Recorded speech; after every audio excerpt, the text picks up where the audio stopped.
સભામાં બેઠા છો, સભા પછી તમારી બેસવાની પોઝિશન થોડીક બદલાયા કરશે. અત્યારની તો કેટલીક અત્યારે બદલાય છે, પણ આપણે બધા આ ખુરશીમાં 2 કલાક બેઠા પછી તમારી આ બેસવાની પોઝિશનો તો તમે બદલશો, પણ જીવવાની સ્ટાઇલ જે બદલવી છે એ શબ્દોને આધારે સ્ટાઇલો બદલાયા કરશે. એક આમાં સત્સંગમાંથી શીખવાનું છે. એટલે આજનો વિષય આ છે, મિલે સુર મેરા તુમારા. ભગવાન સ્વામિનારાયણના એક સમર્થ સંત થઈ ગયા સદગુરુ નિષ્કુળાનંદ સ્વામી, એમણે એક પંક્તિ રચી છે, જેણે રચ્યું આ જગત જોને જોજવીએ જાતનું રે, જોતા મુંજાઈ જાય મત એવું કર્યું ભાત ભાતનું રે. શું સૃષ્ટિની રચના કરી છે ભગવાને! આપણે એક મોબાઈલ જોયા પછી આશ્ચર્ય થાય છે, એક માઇક્રોચિપ જોયા પછી આશ્ચર્ય થાય છે, એક સિમ કાર્ડ જોયા પછી આપણને આશ્ચર્ય થાય છે. શું સંશોધનો વિજ્ઞાન કરી રહ્યું છે! પણ નિષ્કુળાનંદ સ્વામી કહે છે, જેણે રચ્યું આ જગત જોને જોજવીએ જાતનું રે, જોતા મુંજાઈ જાય મત એવું કર્યું ભાત ભાતનું રે. ભગવાનની રચનાઓ તો જુઓ. એ સૂર્ય 13,91,000 કિલોમીટરનો વ્યાસ છે એનો, 13,91,000 કિલોમીટર. છતાં પણ એ બ્રહ્માંડનો, અનંત કોટી બ્રહ્માંડનો સૌથી નાનો તારો છે. કેવો છે? સૌથી નાનો તારો છે. સૂર્યને પણ ગળી જાય એવા તો સેંકડો તારા છે. સૂર્યને ગળી જાય એવા સેંકડો તારા છે. 1 સેકન્ડમાં 60 કરોડ ટન બળતર વપરાય છે. 60 કરોડ ટન બળતર વપરાય છે, અને 5 અબજ વર્ષ સુધી ચાલે એટલું છે. પણ સૂર્ય બાબતે ચિંતા ના કરતા, 5 અબજ વર્ષ સુધી એને વાંધો નથી આવવાનો. 5 અબજ વર્ષ સુધી ચાલે એટલું બળતણ છે. પૃથ્વીથી 13 લાખ ગણો મોટો છે, પણ છતાં કેવો દેખાય છે! ચંદ્ર 3,474 કિલોમીટરનો વ્યાસ છે, અને પૃથ્વીથી 3,84,000 કિલોમીટર દૂર છે. પૃથ્વીથી 3,84,000 કિલોમીટરની દૂરી છે, પણ છતાં આપણને ચાંદા મામા અને ચાંદો નાનો ને શું આપણે એને ઓળખી શકીએ છીએ. પેસિફિક સમુદ્ર, અનેક સમુદ્રો છે, એટલાન્ટિક ઓશન છે, આ પેસિફિક ઓશન છે. 36,000 ફૂટ ઊંડો દરિયો છે. આખો માઉન્ટ એવરેસ્ટ અંદર આવી જાય. માઉન્ટ એવરેસ્ટ જેટલી તો ઊંડાઈ એ સમુદ્રની છે. આવા અગણિત સર્જનો પરમાત્માએ કર્યા છે, પણ પરમાત્માના શ્રેષ્ઠ સર્જનમાં જો કોઈ હોય તો એ પૃથ્વી છે.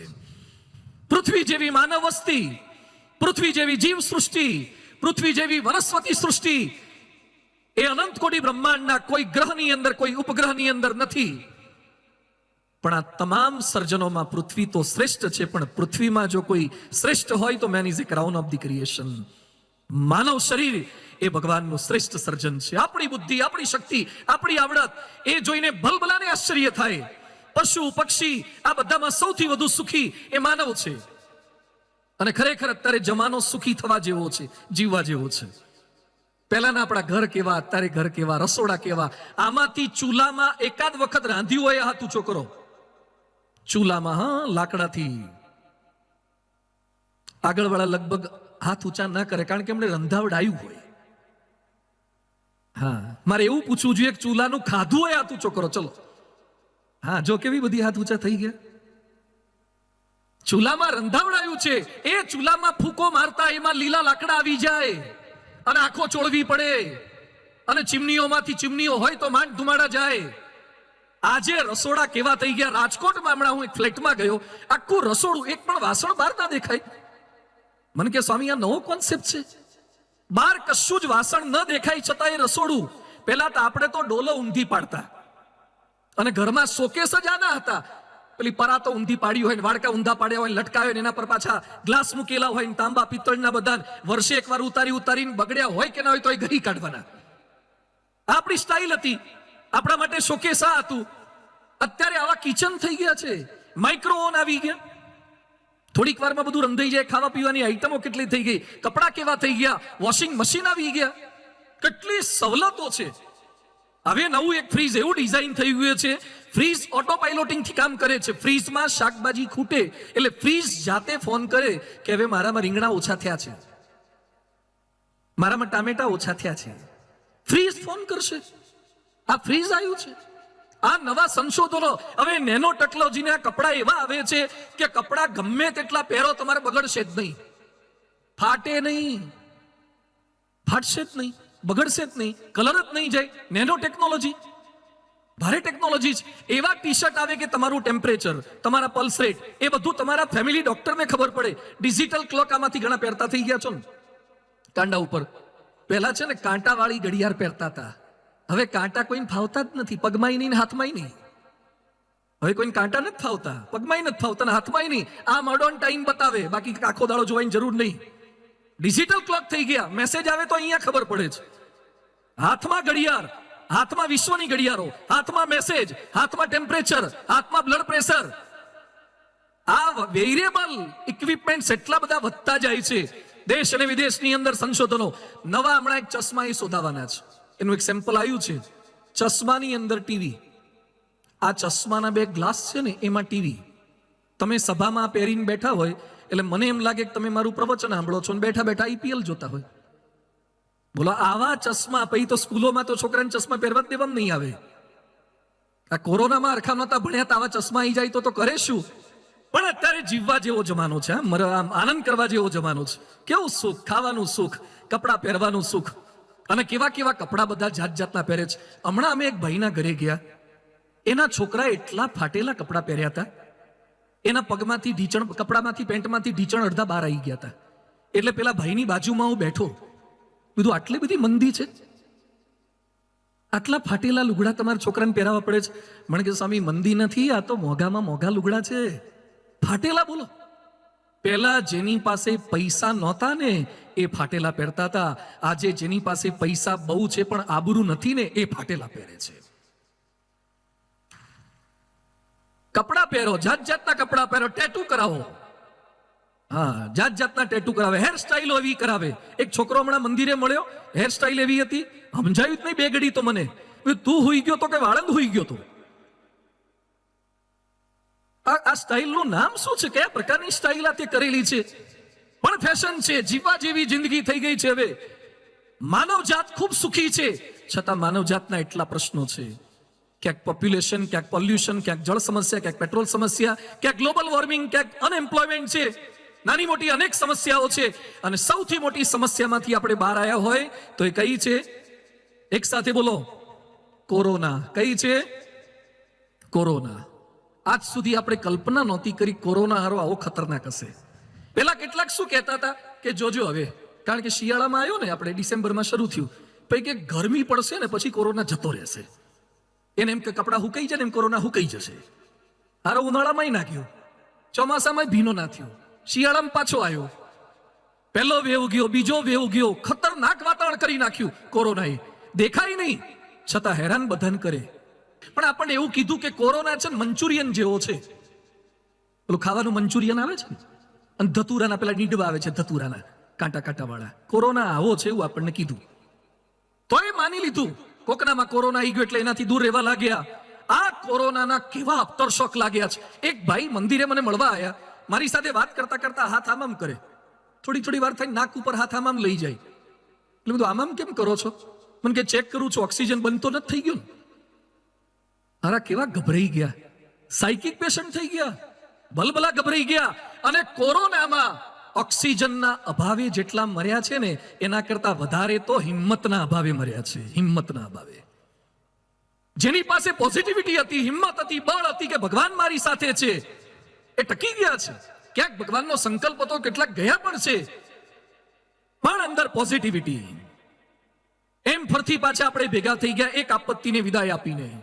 પણ કોરોનામાં જેટલા ઘર વિખાયા છે એના કરતા વધારે ઘર વિખાયા છે એ જુદા કારણથી વિખાયા છે. કોરોના કરતા પણ મોટી સમસ્યા છે બ્રેકિંગ હોમ. ખૂટતા ઘરો નહીં, તૂટતા ઘરો. ખૂટતા ઘરો નહીં પણ તૂટતા ઘરો. ઘર ખૂટે છે તો સરકાર મુખ્યમંત્રી આવાસ યોજના, પ્રધાનમંત્રી આવાસ યોજના, જાત જાતની આવાસ યોજના કરીને સરકારનો સંકલ્પ છે કે એક પણ માણસ ઝૂંપડપટ્ટીમાં ન રહેવો જોઈએ. અને આપણે અભિનંદન આપીએ છીએ કે ભારતના પ્રત્યેક માણસને ઘર ભાગમાં આવવું જ જોઈએ, દરેકને ઘર મળવું જ જોઈએ. રોટી, કપડા ઓર મકાનનો તો દરેકને અધિકાર છે. સરકાર પ્રયત્ન કરે, માણસ પ્રયત્ન કરે તો થઈ શકે. પણ ભૂકંપમાં જેટલા ઘર તૂટ્યા છે એના કરતા ઘર વધારે કુસંપમાં તૂટ્યા છે. ભૂકંપ કરતા પણ ખતરનાક કોણ છે? કુસંપ ખતરનાક છે. જેટલા સુનામીમાં ઘર વિખાયા છે એના કરતા વધારે તો અહંકાર એના વાવાઝોડામાં વિખાયા છે. ઘર મોટા થતા જાય છે, મન નાના થતા જાય છે, દિવાલો મજબૂત થતી જાય છે, સંબંધો તકલાદી થતા જાય છે.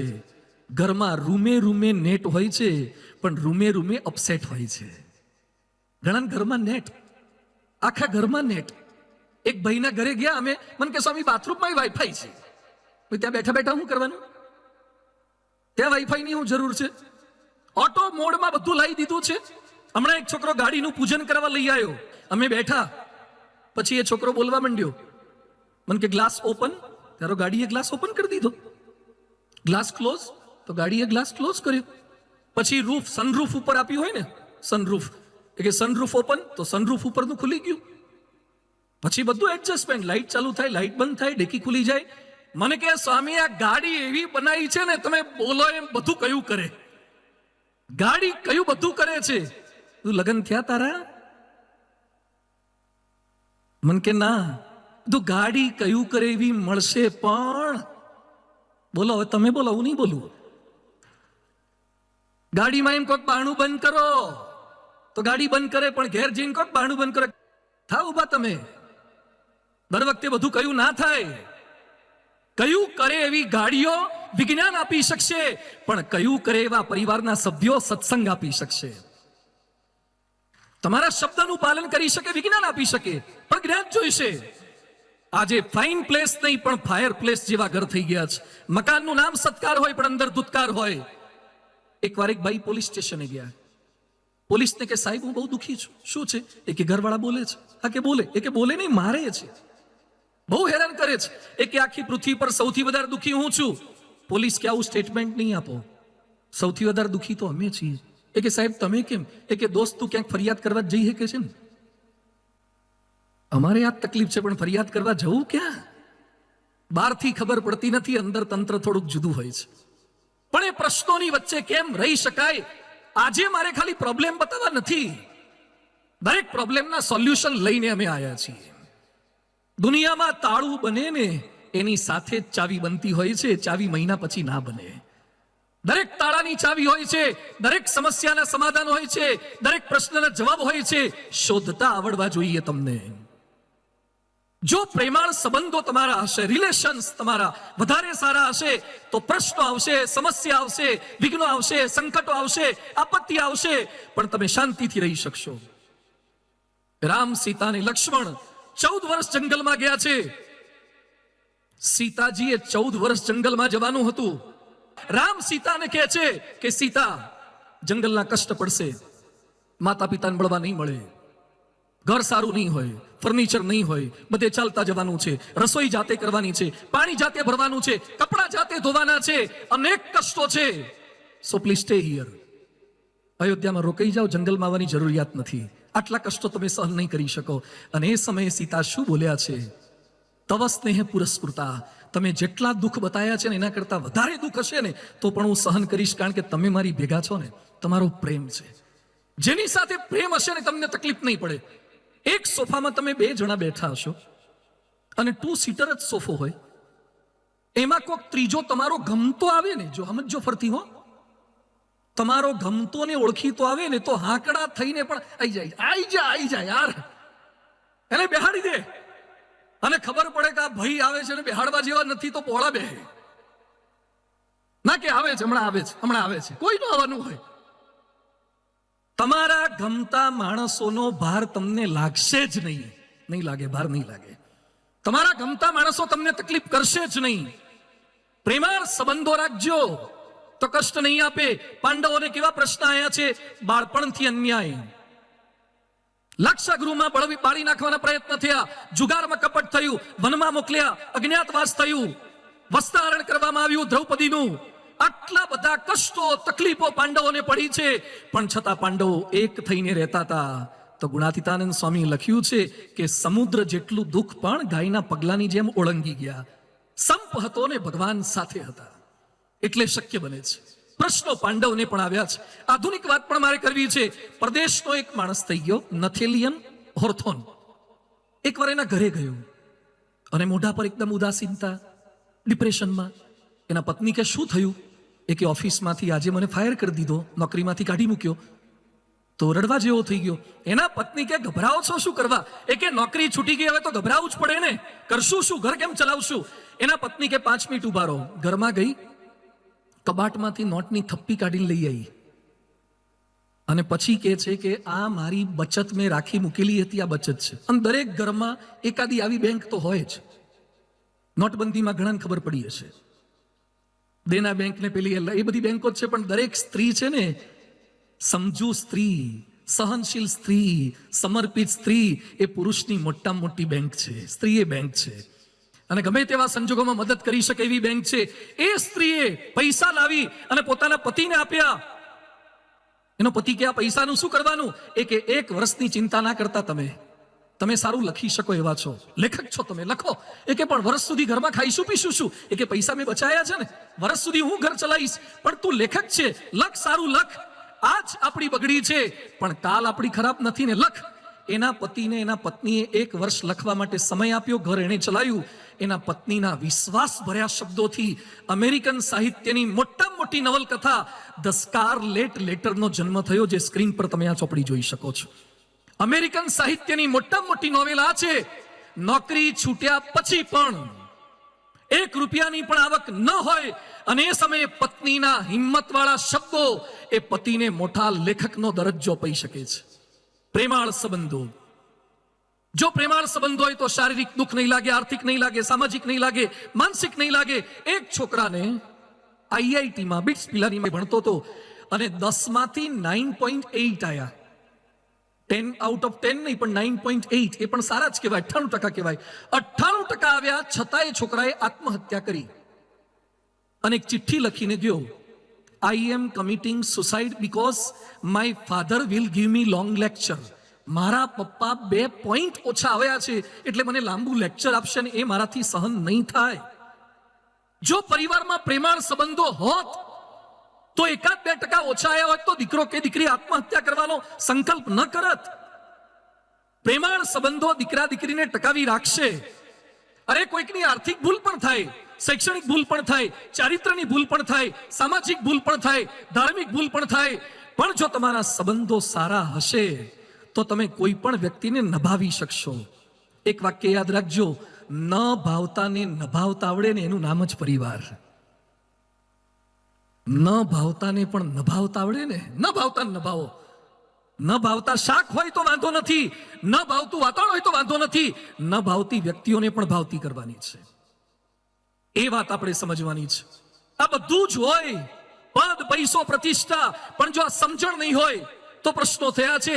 આજે વિશ્વના એવા કેટલાક મહાનુભાવોની યાદી મારે આપને બતાવી છે અને અહીંયા જેટલા બેઠા છો ને, હું એક એક વ્યક્તિનું નામ બોલતો જઈશ. તમે એમ માનો છો કે ડોક્ટર થઈ ગયા એટલે જિંદગી પૂરી થઈ ગઈ, એન્જિનિયર થઈ ગયા, ઉદ્યોગપતિ થઈ ગયા, લેખક થઈ ગયા, રાજકારણી થઈ ગયા. અરે જોજો આ પ્રસંગો, જેની જિંદગીમાં બધું હતું છતાં પણ જો પારિવારિક એકતા નહોતી, કેવી તકલીફો થઈ છે. એમાં પહેલા છે અબ્રાહમ લિંકન, અમેરિકન રાષ્ટ્રપ્રમુખ. એક કઠિયારાનો છોકરો, ગરીબીમાં ભણ્યો, ઝાડની છાલ ઉપર ABCD લખતા શીખ્યો, રાજકારણમાં 13 વાર હારી ગયા પણ ડગ્યા નહીં. 13 વાર નિષ્ફળતા મળી છે, ડગ્યા નહીં. ગુલામ પ્રથા નાબૂદ કરવા માટે અનહદ પ્રયત્ન કર્યો. એ જ અબ્રાહમ લિંકને એકવાર આત્મહત્યાનો પ્રયત્ન કર્યો હતો. 13 વખત હારી ગયા, ગભરાયા નહીં. ગુલામોની સામે જજુમ્યા, ગુલામોનો પક્ષ રાખવા જજુમ્યા, એમાં હિંમત હાર્યા નહીં. આર્થિક કટોકટીમાં હિંમત હાર્યા નહીં. એ અબ્રાહમ લિંકને આત્મહત્યાનો પ્રયત્ન કર્યો કારણ કે એની પત્ની બહુ વઢકણા હતા, એના પત્ની બહુ ત્રાસ આપતા હતા અને મરી જવાનો પ્રયત્ન કર્યો. રાષ્ટ્ર પ્રમુખ થયા પણ જો પત્ની સાથેના સંબંધો સારા નહોતા તો તકલીફ થઈ. સારો અભ્યાસ કર્યો તો નેપાળના દીપેન્દ્રએ, નેપાળના રાજકુંવર દીપેન્દ્ર રાજાનો દીકરો હતો અને બ્રિટનમાંથી ગ્રેજ્યુએટ થયેલો હતો, છતાં એક છોકરી માટે પોતાના પરિવારના 8 સભ્યોની હત્યા કરી નાખી.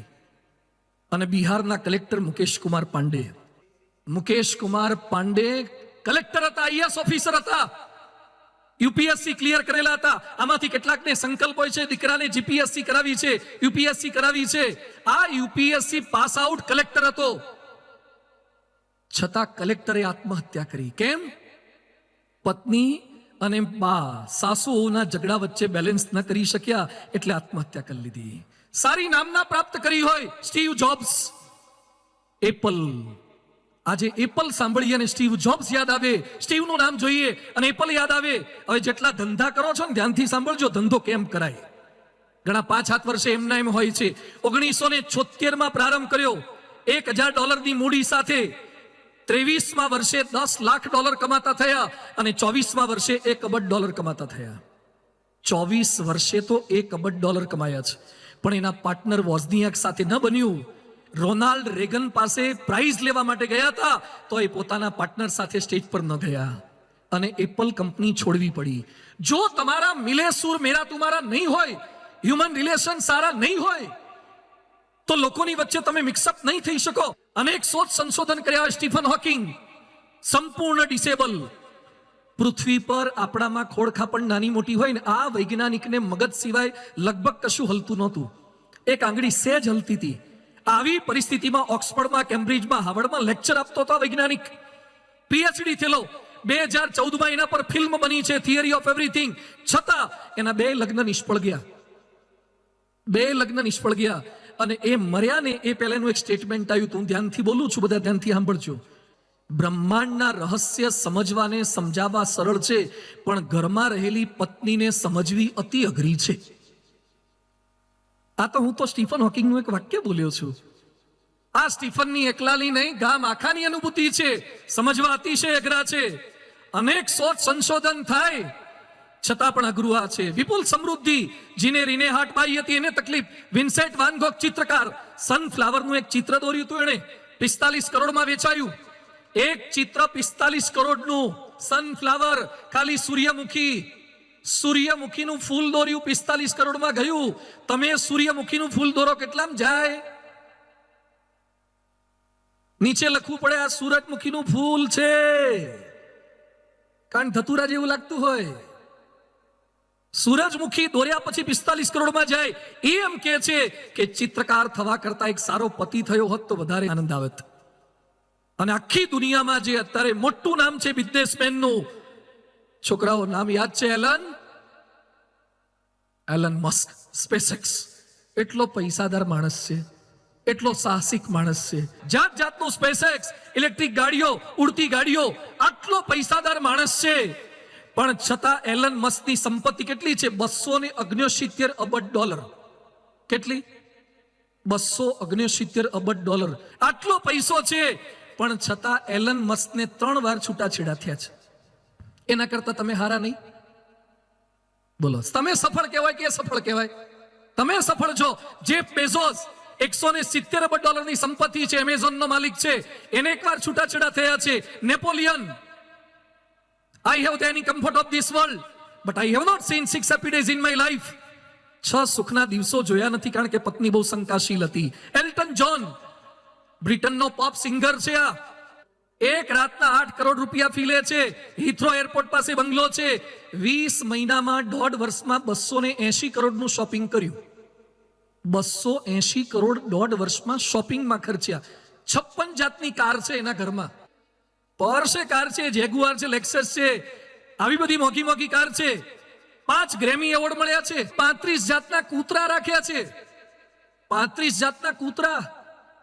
આપણને લાગે 35 જાતના કૂતરા. રાજકોટમાં એક મોટી દુકાન બની, કૂતરાની નહીં પણ કૂતરાને જે ફૂડ આવે ને, કૂતરાના ખોરાકની દુકાન હતી. એટલે એમાં ઉદ્ઘાટનમાં અમને બોલાયા હતા. એટલે પછી મેં એને પૂછ્યું. એના કૂતરાનું વોશિંગ ટેબલ હતું, ડાઇનિંગ હતું, કૂતરાના ગાઉન હતા, કૂતરાનો આઈબ્રોનો સામાન હતો, કૂતરાનો હેર કટિંગનો સામાન હતો, કૂતરાના હાગરદાણા હતા. હાગરદાણા આવે ને આપણે પેલું ભેંસોનું, ઢોરનું, એમ કૂતરાનું બધું ફૂડ હતું, બધું કેટલ ફૂડ ને બધું. આ બધું બતાવ્યું. તો હારું, આ કૂતરા તો જલસાવાળી જિંદગી જીવે છે. પછી મેં એને પૂછ્યું કે આપણે રાજકોટમાં કૂતરા કેટલા? રાજકોટમાં કૂતરા કેટલા? મને કે 2 પગવાળા, 4 પગવાળા. 4 પગવાળા કેટલા? મને કે 35,000 કૂતરા છે. 35,000 પાળેલા કૂતરા છે રાજકોટમાં, સરાઉન્ડિંગ સૌરાષ્ટ્રના આજુબાજુ વિસ્તારમાં. તો કૂતરાની રેન્જ શું? આમ કૂતરાની કિંમત કેટલી? મને કે નાનો પેલો પોમેરિયન આવે છે ને 5,000 થી શરૂ થાય, અને પેલો હસ્કી કે રસ્કી એક આવે છે 15 લાખનો કૂતરો. 15 લાખનો કૂતરો, અને એને 3 એસી આપવા પડે. એ કૂતરાને નોર્મલ ટેમ્પરેચરમાં ના રખાય, એને 3 એસીમાં રાખવો પડે. એવા રાજકોટમાં 4-5 કૂતરા છે. કૂતરાની કિંમતો વધતી જાય છે ને માણસોની ઘટતી જાય છે. કૂતરા 15 લાખના કૂતરા થઈ ગયા. એના માટે વોશિંગનું જાતનું ગોઠવણ થતી જાય છે. તમે કૂતરા રાખો એટલે સુખી થઈ ગયા, શાંતિ થઈ ગઈ. આ એલ્ટન જોનને પણ રેનાલ્ડ સાથે લગ્ન કર્યા, પ્રશ્ન થયા અને ડ્રગ્સના રવાડે ચડી ગયો. ગાંધીજીને પ્રેરણા આપનાર ટોલ્સ્ટોય હતા, એ ટોલ્સ્ટોયને પણ તકલીફ થઈ છે. ગાંધીજીને પ્રેરણા આપનાર ટોલ્સ્ટોય મૃત્યુ પામ્યા ત્યારે ખિસ્સામાં એક ચિઠ્ઠી મળી હતી કે મારા ડેડ બોડીને મારી પત્નીએ હાથ પણ અડાડવો નહીં. કેમ ભાઈ? ગાંધીજીને તો પ્રેરણા આપતા હતા, ડાઈ વાતો કરતા હતા, તો પત્ની સાથે સંબંધો કેમ સુધારી શક્યા નહીં? કાર્લ માર્ક્સ, સામ્યવાદનો પિતા, કમ્યુનિઝમનો જનક, જે ચાઇનામાં અત્યારે છે ને કમ્યુનિઝમ, સામ્યવાદ, એનો જનક આ છે. 2 દીકરી અને જમાઈ આત્મહત્યા કરીને મર્યા. કામવાળી થકી, એના ઘરે કામ કરનારી બાઈ થકી આના છોકરા થયા. તોય પાછો દારૂડિયો, સ્ટોક માર્કેટમાં હાર્યો, પત્ની 2 વાર છોડીને જતી રહી, પત્નીના અગ્નિ સંસ્કારમાં ગયો નથી ને પાછો સામ્યવાદની ડાઈ વાતો કરતો હતો, કમ્યુનિઝમની વાતો કરે. દુનિયાની સફળતા જુદી છે, પરંતુ અંદર પરિસ્થિતિ જુદી છે. શોપનહોવર હોય કે ચાર્લી ચેપ્લિન હોય કે જ્હોન ગ્રે હોય. જ્હોન ગ્રે જેણે પુસ્તક લખ્યું છે મેન આર ફ્રોમ માર્સ અને વુમન આર ફ્રોમ વિનસ, પુસ્તક છે, બહુ સરસ પુસ્તક છે, કે પુરુષો મંગળ ગ્રહ પરથી આવ્યા છે અને બૈરાઓ શુક્ર પરથી આવ્યા છે, એટલે બેને મેચિંગ થવું અઘરું તો થશે જ. એક સિંગલ ફેસ છે, બીજો 3 ફેસ છે, એટલે થોડા ધડાકા થાય છે. હા, એક એરટેલનું નેટવર્ક છે, બીજું વોડાફોન, મર્જ થતા વાર લાગે ને, થોડું કામ ભેગું કરતા વાર લાગે. આ પુસ્તક, એના પર પ્રવચન થાય, એના કાર્નેગી હોલમાં પ્રવચન થાય. 6 વર્ષ સુધી બેસ્ટ સેલર એનું પુસ્તક રહ્યું છે. એને 2 વખત છૂટાછેડા થયા. 60 લાખ પુસ્તક એના વેચાયા છે કે લગ્ન જીવનમાં સફળતા કેમ મળે. આ પ્રસંગો સાંભળ્યા પછી નથી લાગતું કે સિદ્ધિઓની ઊંચાઈ કરતા પણ સંબંધોની ઊંડાઈ વધારે જરૂરી છે? આપણા બધાના જીવનની અંદર પણ પ્રશ્નો આવશે. શારીરિક આવે, આર્થિક આવે, સામાજિક આવે. આ બધી જ સમસ્યાઓની અંદર જો આત્મીયતા હશે, હ્યુમન રિલેશન હશે, તો આપણે બચી જઈશું. ઘર માંડતા પહેલા હસ્ત મેળાપ તો બ્રાહ્મણ કરાવી આપે, પણ મન મેળાપ તો તમારે ઘરમાં બેહીને એકલાય કરવો પડે. ત્યાં બ્રાહ્મણ ના બોલાવાય. હસ્ત મેળાપ બ્રાહ્મણ કરાવે, ગ્રહ શાંતિ કરાવે. અને હવે તો કેવા કેવા લગ્ન કરે છે, ગીત સંગીતની રમઝટ, ડીજે એવું વગાડે છે. મોટી ઉંમર વાળાને થઈ જાય કે આપણે હારું રહી ગયું, ફરતી એકવાર જંપલાવા જેવું છે. આમાંથી ડીજે વગર પરણ્યા હોય હાથ ઊંચો કરો તો. શર્માએ વગર કરો યાર. ડીજે વગર પરણ્યા તો એ ટકી ગયું ને. અને અત્યારે ડીજે વાળા બીજે જાય છે. બોલો, ડીજે વગાડ્યું હોય તો એ બીજે જાય છે. હમણાં અમારે એક ભાઈએ લગ્ન કર્યા. શું લગ્ન કર્યા છે! કંકોત્રી 8,000ની. ચલો, પાલનપુરમાં છે કોઈ 8,000ની કંકોત્રી વાળો? 8,000ની કંકોત્રી, 18,000ની ડીશ, 18,000ની ભોજનની ડીશ. ચલો, આવતીકાલે 18,000ની એક ડીશ બધાને ખવડાવીએ તો વાંધો નથી ને. આ જ્યારથી મેં 18,000ની ડીશ સાંભળી છે ને ત્યારથી મને થયું કે હારા ખવડાવ્યું શું હશે. 18,000ની એક ડીશ, અને પીરસવા વાળા પાછા પરદેશથી લાવવાના. અને ત્યાં જેટલા સગાવાલા, ડેસ્ટિનેશન મેરેજ હતા રાજસ્થાનમાં, એક રૂમનું સગાવાલાને રહેવાની રૂમ 5 લાખની રૂમ હતી. 300, 400, 700 કરોડનો લગ્નમાં ખર્ચો. આ જેણે કર્યું છે એનું ઓળખું છું. આટલો ખર્ચો કર્યા પછી પણ એમ છૂટું થયું છે. તો પ્રશ્નો આવવાના, પણ એને બેલેન્સ કરવાનું છે. મહાભારતની ઘટના સરસ છે કે દ્રૌપદીના સ્વયંવર હતા, શરત શું રાખી હતી કે ત્રાજવાના 2 પલ્લામાં પગ મૂકવાના છે. અને પછી અર્જુને મત્સ્યવેદ કરવાનો, પ્રતિબિંબ જોતા જોતા મત્સ્યવેદ કરવાનો. પહેલાના જમાનામાં દ્રૌપદી લાવવી હોય ને તો બેલેન્સ રાખવું પડતું હતું. હવે દ્રૌપદી લાવી લીધા પછી બેલેન્સ રાખવું પડે છે. પહેલા છે ને તમે બેલેન્સ રાખો તો દ્રૌપદી આવે. હવે બેલેન્સ રાખો તો દ્રૌપદી રહે, નહીં તો દ્રૌપદી જતી રહે. એટલે બેલેન્સ લગ્ન કર્યા પછી વધારે રાખવું પડે એવું છે. કઈ રીતે રે? હમણાં એક મોટું બિલ્ડિંગ બન્યું છે, એના ઉદ્ઘાટનમાં અમને બોલાવ્યા હતા. અને બહુ સરસ ફ્લેટ હતો, 5 BHK, અંદર ઇન્ટિરિયર એટલું સરસ હતું. એટલે મેં પૂછ્યું કે તમે બધાને આવું આપવાના? 5.5 કરોડનો ફ્લેટ છે, 5.5 કરોડનો એક. એટલે મેં કીધું તમે બધાને આવું આપશો? મને કે ના સ્વામી, આ તો ડેમો છે, આ તો ડેમો છે. અમે તો ખાલી એક્સટિરિયર આપીએ, ઇન્ટિરિયર એને જાતે કરવાનું છે. અમે ખાલી એક્સટિરિયર આપીએ, ઇન્ટિરિયર એને જાતે કરવાનું. એમ ભગવાને મને તમને એક્સટિરિયર તો આપી દીધું છે, હવે ઇન્ટિરિયર આપણે કરવાનું છે, અંદરનું ઇન્ટિરિયર કરવાનું છે. આ કથા વાર્તા, આ સભા, આ ઇન્ટિરિયર કરી આપશે. બહારના ફેરફાર નહીં, ખાલી દાઢીમાં ફેરફાર, ખાલી વાળમાં ફેરફાર, કપડામાં ફેરફાર, એ નહીં, અંદરના ફેરફાર. એટલે પ્રમુખ સ્વામી મહારાજ કહેતા ઘરને મંદિર બનાવો. સ્માર્ટ હાઉસ નહીં, સ્પિરિચ્યુઅલ હોમ કરવાના છે. મોટા મોટા સ્માર્ટ હાઉસ બહુ બની દીધા, પણ એનાથી ખાલી નહીં થાય. ઘરમાં શાંતિ લાવવા માટે આકાર બદલવાની જરૂરિયાત નથી, વિચાર બદલવાની જરૂરિયાત છે. વસ્તુઓને બદલવાની જરૂરિયાત નથી, વાતાવરણ બદલવાની જરૂરિયાત છે. ખાણીપીણી નહીં, થોડીક વાણી બદલવાની જરૂરિયાત છે. સાધનો નહીં, પણ સ્વભાવ બદલવાની જરૂરિયાત છે. તો અદ્ભુત રીતે આપણો પરિવાર બની જશે. આજનું વિજ્ઞાન ઘરને વોટરપ્રૂફ બનાવી આપે, સાઉન્ડ પ્રૂફ બનાવી આપે, હીટ પ્રૂફ બનાવી આપે, ફાયર પ્રૂફ બનાવી આપે, કદાચ વાયરસ પ્રૂફ પણ બનાવી આપશે, પણ સ્વભાવ પ્રૂફ, પ્રોબ્લેમ પ્રૂફ એ નહીં કરી શકે. હવે સ્પેસ કોલોનીમાં જવું છે બધાને.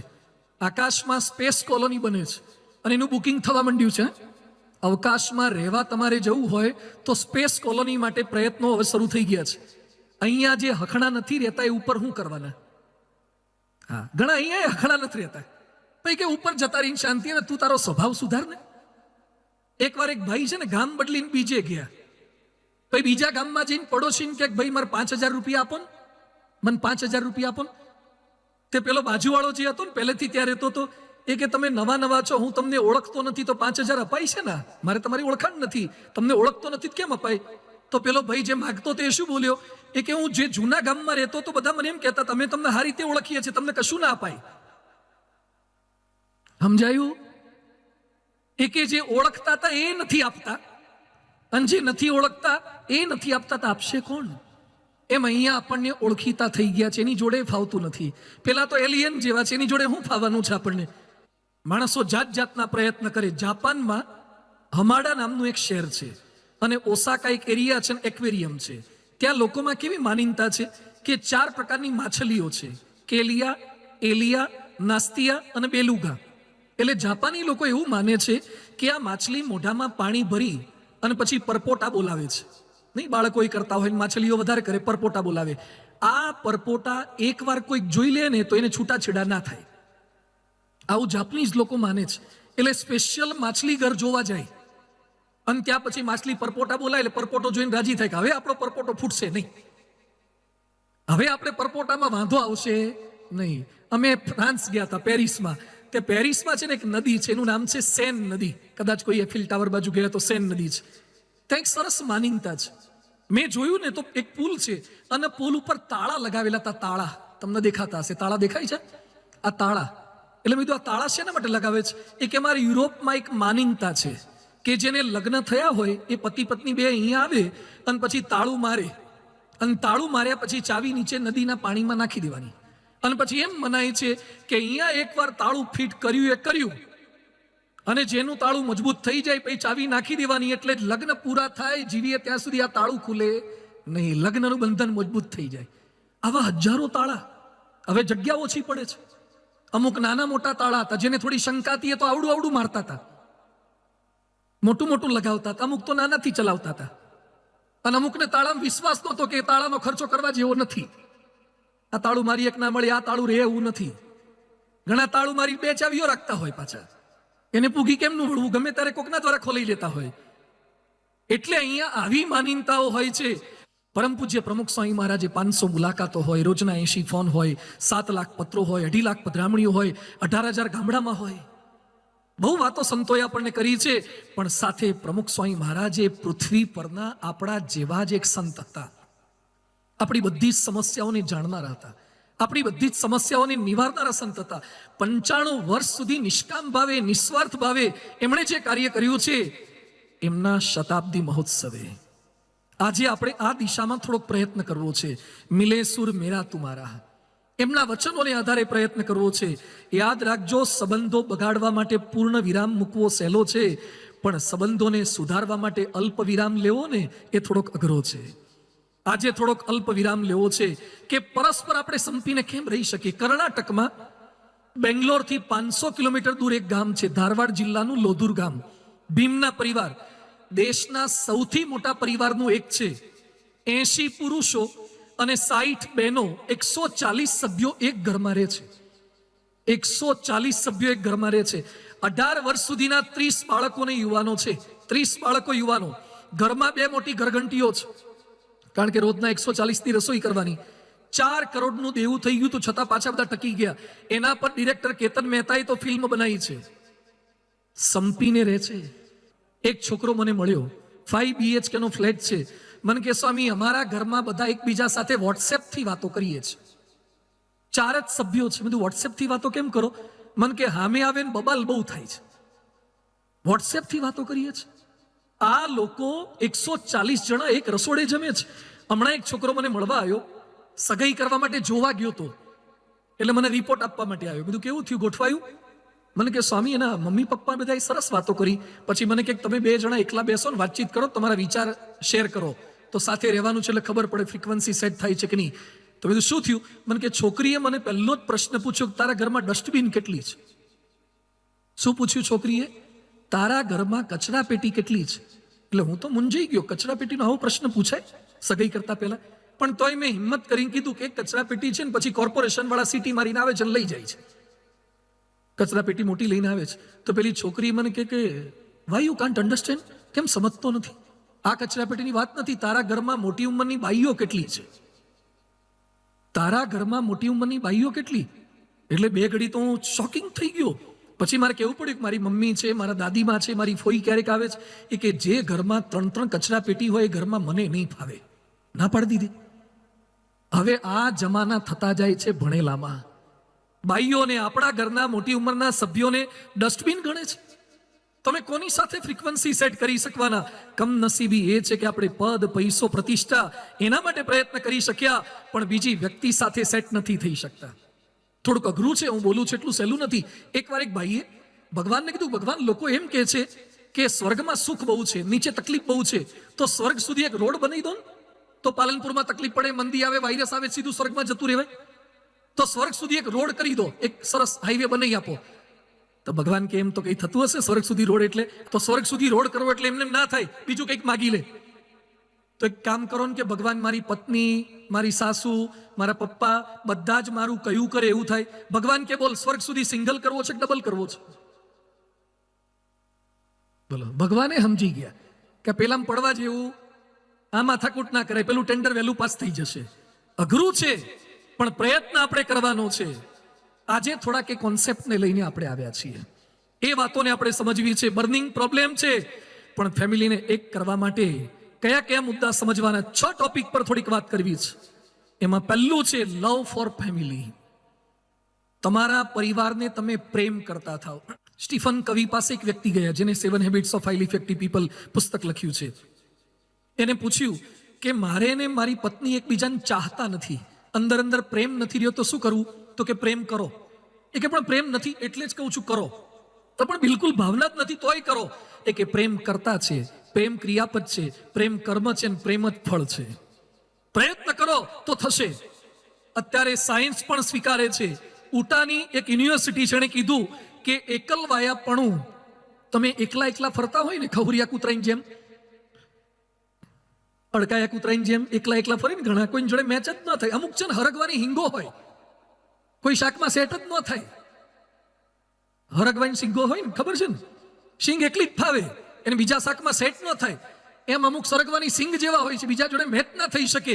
અહીંયા લખ્યું છે કે એકલવાયાપણું દિવસમાં 15 સિગરેટ પીવા જેટલું ખતરનાક છે. લોનલીનેસ, અત્યારે વિશ્વનો મોટો રોગ આ લોનલીનેસ છે, એકલવાયાપણું.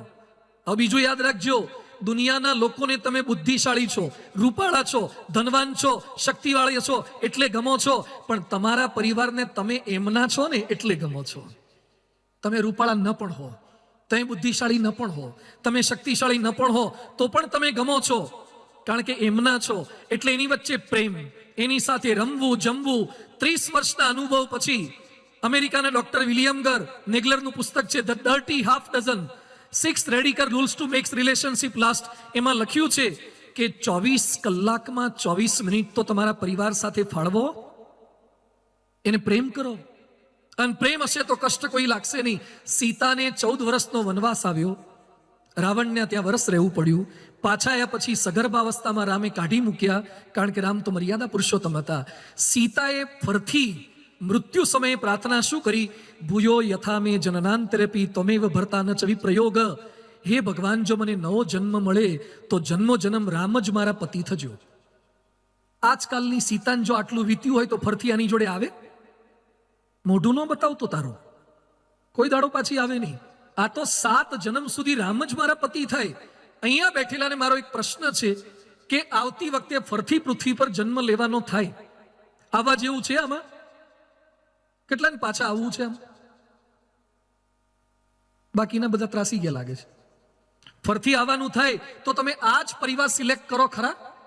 આ જ પરિવાર મારે જોઈએ. ચલો, જે એમ કહેતા હોય કે મારે આ જ પરિવાર, આ જ સાસુ, હા ધ્યાનથી સાંભળજો, મારે આ જ સાસુ જોઈએ, આ જ સસરા જોઈએ, આ જ વહુ જોઈએ. તમારા પરિવાર સાથે પ્રેમ હશે ને તો એમ લાગશે કે વિશ્વમાં આના કરતા કોઈ સારો પરિવાર નથી. આ પ્રેમનું લક્ષણ છે. પરિવાર સાથે પ્રેમ એટલે આ છે.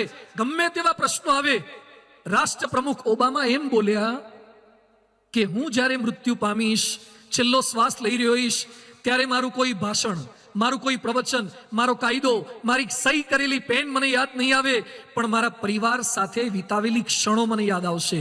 લવ યોર ફેમિલી. પરિવારને પ્રેમ કરો. પ્રેમ કરો એટલે સમય આપો. આ મોબાઈલમાં એટલો ટાઈમ બધા કાઢે છે. આવડો નાનો મોબાઈલ છે, કોણ જાણે એમાં હું ભૂત કરતા ખતરનાક છે. આવડો નાનો મોબાઈલ છે અને ખિસ્સામાં ભેગો ને ભેગો. અત્યારે ઘણા મારી કથા સાંભળે છે ને તો એ ભાણીઓ ભેગો જ રાખે. ઘણા નહીં, નાનો છોકરો હોય ને, ડાયપર પહેરાયું હોય એટલે એની માને ચિંતા હોય કે ડાયપરમાં બગડ્યું કે નહીં, બગડ્યું કે નહીં, એટલે ઘડીએ ઘડીએ ડાયપર ખોલીને ચેક કરે. એમ ઘણા છે ને ભાણિયાને ખોલીને ચેક કરે કે આવ્યું કે નહીં, કે આવ્યું કે નહીં. તમને શું આવવાનું છે આમાં મોબાઈલમાં? પણ એટલા મોબાઈલના ગુલામ થઈ ગયા, સોશિયલ મીડિયાના. કરાગ્રે વસ્તે લક્ષ્મી કરમુ લેતું, એ બધું નહીં. કરાગ્રે વસ્તે ઇન્ટરનેટમ. હવારના પોરમાં જ સોશિયલ મીડિયા. ઘણા તો રાત્રે હુતા બેટરી ખૂટે પણ શ્રદ્ધા ન ખૂટે. હા, બેટરી ખૂટી જાય, શ્રદ્ધા ન ખૂટે. ઘણા તો સાંભળતા હુઈ ગયા, અડધા એના પર હુઈ ગયા હોય. હવારે ઉઠે તાર તો મોબાઈલ હોધે પાછો એના પર તો હુઈ ગયો હોય. એટલા વ્યસની થઈ ગયા છે. કૂતરું સ્થિર રહે અને પૂંછડી હલે તો વાંધો નહીં, પણ પૂંછડી સ્થિર હોય ને આખું કૂતરું હલે તો તકલીફ ના કહેવાય? એમ આવડો નાનો મોબાઈલ અને આપણને આખા હલાવે. એના એટલા ગુલામ થઈ ગયા. મેં ગઈ વખતે કદાચ ઉલ્લેખ કર્યો તો, મેં લંડનમાં હતા અને પેલો નાનો છોકરો રડતો હતો. એટલે મેં કીધું એની મમ્મીને આપી દો. મને કે સ્વામી હમણાં છાનો રાખું. તો બોલો, ખિસ્સામાંથી મોબાઈલ કાઢ્યો ને આઈફોન હતો ને પેલા નાનો ટાબરિયો, પેલા ઘોડિયામાં તો એના હાથમાં આપે. છોકરો આમામ કરવા માંડ્યું. નાનું ટાબરિયું આમામ કરીને એને જે ફાવતી હતી, જે ગેમ ફાવતી હતી એ કાઢી હરાય અને રમવા માંડ્યું. શાંત થઈ ગયું. એટલે બધું આ કેમનું શીખ્યું અને આને કેમની તાલીમ આપી? પછી મને લાઈટ થઈ કે હવે જેટલા નવા આવવાના અંદરથી ડાઉનલોડ કરીને જ આવવાના, અંદરથી બધા વર્ઝન સાથે જ આવવાના. આ શીખવાડ્યા. તાલીમ આપણે આ આપી. પહેલા છત્રપતિ શિવાજી હતા, માતા જીજાબાઈ હાલરડા સંભળાવે. એક ભાઈ મને કે પહેલા શિવાજી જેવા શૂરવીર હતા, હવે શિવાજી જેવા કેમ નથી થતા? જીજાબાઈ હોય ને તો શિવાજી આવે. આપણે શૂરવીર કરવા હોય તો જીજાબાઈ થવું પડે છે. એ વાતોને સંસ્કાર આપવા પડે છે. સમય આપો. બધાને મારી વિનંતી છે. એક ભાઈના ઘરમાં હું ગયો તો, એ લોકોએ એક ટોપલી રાખી છે.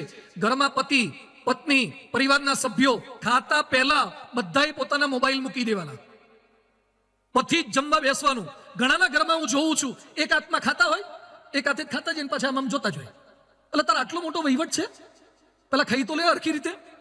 ખાતી વખતે મોબાઈલ, હુતી વખતે મોબાઈલ, કોઈ પણ જગ્યાએ કથામાં બેઠા હોય તો એ મોબાઈલ. આટલા ગુલામ મોબાઈલના કેમ થઈ ગયા?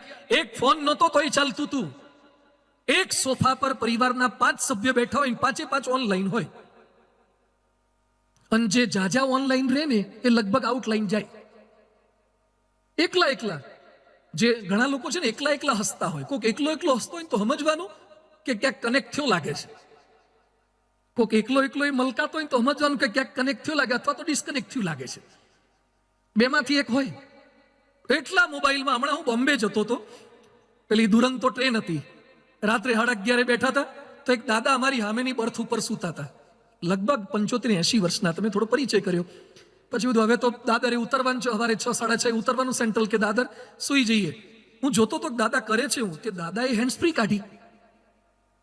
કાઢી કાનમાં ભરાઈ. અને દાદા 80 વર્ષના દાદા રાતે આમ 11:30 શરૂ કર્યું. બોલો, ટચ સ્ક્રીન. હવે આ દાદાને જન્મ્યા પછી તો મોબાઈલ હતોય નહીં. હમણાં પણ હારા એવું શીખી ગયા. હવે તો મોટી ઉંમરના ડોહા ડોહી બેઠા ગહતા હોય છે. આમ ગહતા હોય છે. હવે તો વોટ્સએપમાં નથી કંઈક આવતું, પેલા ચિમ્પાન્જી આમ જોતા હોય છે. એટલે તમને હારો મોબાઈલ વાપરતા આવડે એમાં અભિમાન ન કરો, કારણ કે વાંદરા એ વાપરતા થઈ ગયા છે, ચિમ્પાન્જીઓ એ મોબાઈલ વાપરે છે. પણ જે મોબાઈલને લીધે તમારો પરિવાર ગૌણ થાય ને એટલો ના વાપરો. વાપરો એની ના થઈ, પણ સંબંધો બગડે એટલો મોબાઈલ ના વાપરો. સમય આપો, પરિવારને સમય આપો. સુખમાં યાદ કરો, દુઃખમાં યાદ કરો. પરિવારના સભ્યોને આદર આપો, માન આપો. સરદાર વલ્લભભાઈ પટેલ કોર્ટમાં કેસ લડતા હતા અને માતુશ્રી આવ્યા, માતાને પગે લાગી ગયા. એની ખબર કાઢે, ખબર અંતર પૂછે. પરમ પૂજ્ય પ્રમુખ સ્વામી મહારાજ, અમે 1200 સંતો અને દેશ વિદેશમાં લાખો હરિભક્તો, એક એક હરિભક્ત માટે એટલો એમણે સમય આપ્યો છે, એટલો પ્રેમ કર્યો છે, એટલી લાગણી એમને દરેક માટે હતી. કોઈક સાજા માંદા હોય ત્યારે ત્યાં પહોંચી જવું, એના ખબર અંતર પૂછવા. આ સ્વામીજીએ સંસ્કાર આપ્યા હતા. એટલે પ્રમુખ સ્વામીજી ધામમાં ગયા ત્યારે સારંગપુરમાં એમના અંતિમ દર્શન માટે 3 દિવસમાં 25 લાખ લોકો આવ્યા હતા. 25 લાખ લોકો. આ પ્રમુખ સ્વામી મહારાજનું ઇમોશનલ બેંક બેલેન્સ હતું. તમે ડિપોઝિટ કંઈ કર્યું ના હોય તો વિથડ્રો શું કરી શકો? તમે કોઈ દિવસ અંદર જમા જ નથી કરાયું તો ઉપાડ કઈ રીતે મળશે તમને?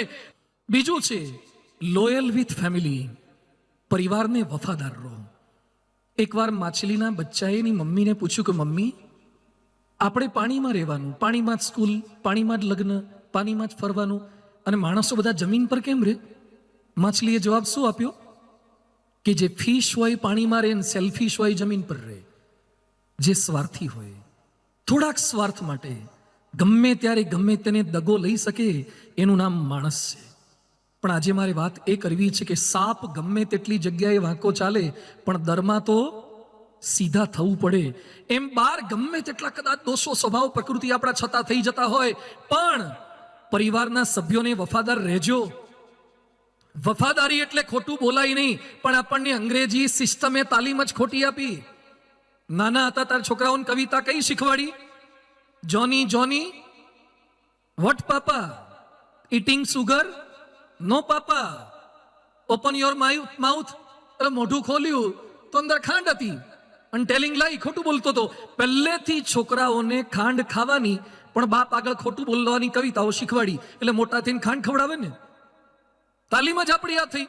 છોકરાઓ ખોટું બોલે, અભ્યાસના બહાને ખોટું બોલે, મોજશોખ કરીને ખોટું બોલે, ચેટિંગ ડેટિંગ કરતા હોય. પથારીમાં તમારી હાજરીમાં એ જુદું વાંચે છે. તમારી હાજરીમાં બુક હોય છે ને તમારી ગેરહાજરીમાં ફેસબુક હોય છે. ચેટિંગ ડેટિંગ, સંબંધો જુદા. તો એટલી વફાદારી કેમ આપણે રાખી શકતા નથી? વફાદારી એટલે ખોટું બોલે નહીં. રામ 14 વર્ષનો વનવાસ આવ્યો, પણ જે પિતાને વચન આપ્યું હતું કે જંગલ સિવાય ક્યાંય નહીં જવું, તો શૃંગવેરપુરમાં પણ ન ગયા ને લંકા જીત્યા પછી લંકામાં ન ગયા. ગાંધીજી વિલાયત અભ્યાસ કરવા માટે ગયા અને માતાને પ્રોમિસ આપ્યું હતું કે દારૂને હાથ નહીં અડાડું, તો ગાંધીજીને અંગ્રેજો સમજાવતા જતા દારૂનો સ્પર્શ નથી કર્યો. જાદુગર કેલાલ રાજ કપૂરની પાર્ટીમાં ગયા, પણ પૃથ્વીરાજ કપૂર એના બાપને વચન આપ્યું હતું એટલે એને દારૂના પ્યાલાને સ્પર્શ પણ નથી કર્યો. વચન જેને આપ્યું હોય ને એને પાળજો પાછા. પરમ પૂજ્ય પ્રમુખ સ્વામી મહારાજ સુંદલપુરામાં હતા અને હાર્ટ એટેક આવી ગયો 1983ના વર્ષમાં. આમાંથી જેને હાર્ટ એટેક આવ્યો એને દુખાવો ખબર પડે. સ્વામીજીને સુંદલપુરાથી વડોદરા લઈ જતા હતા અને રસ્તામાં અચાનક ગાડી ઊભી રખાવડાવી પ્રમુખ સ્વામી મહારાજે. એટલે સેવકો પાછા ગભરાઈ ગયા, બીજી ગાડીવાળા તાત્કાલિક આવે, શું થયું? દુખાવો વધી ગયો.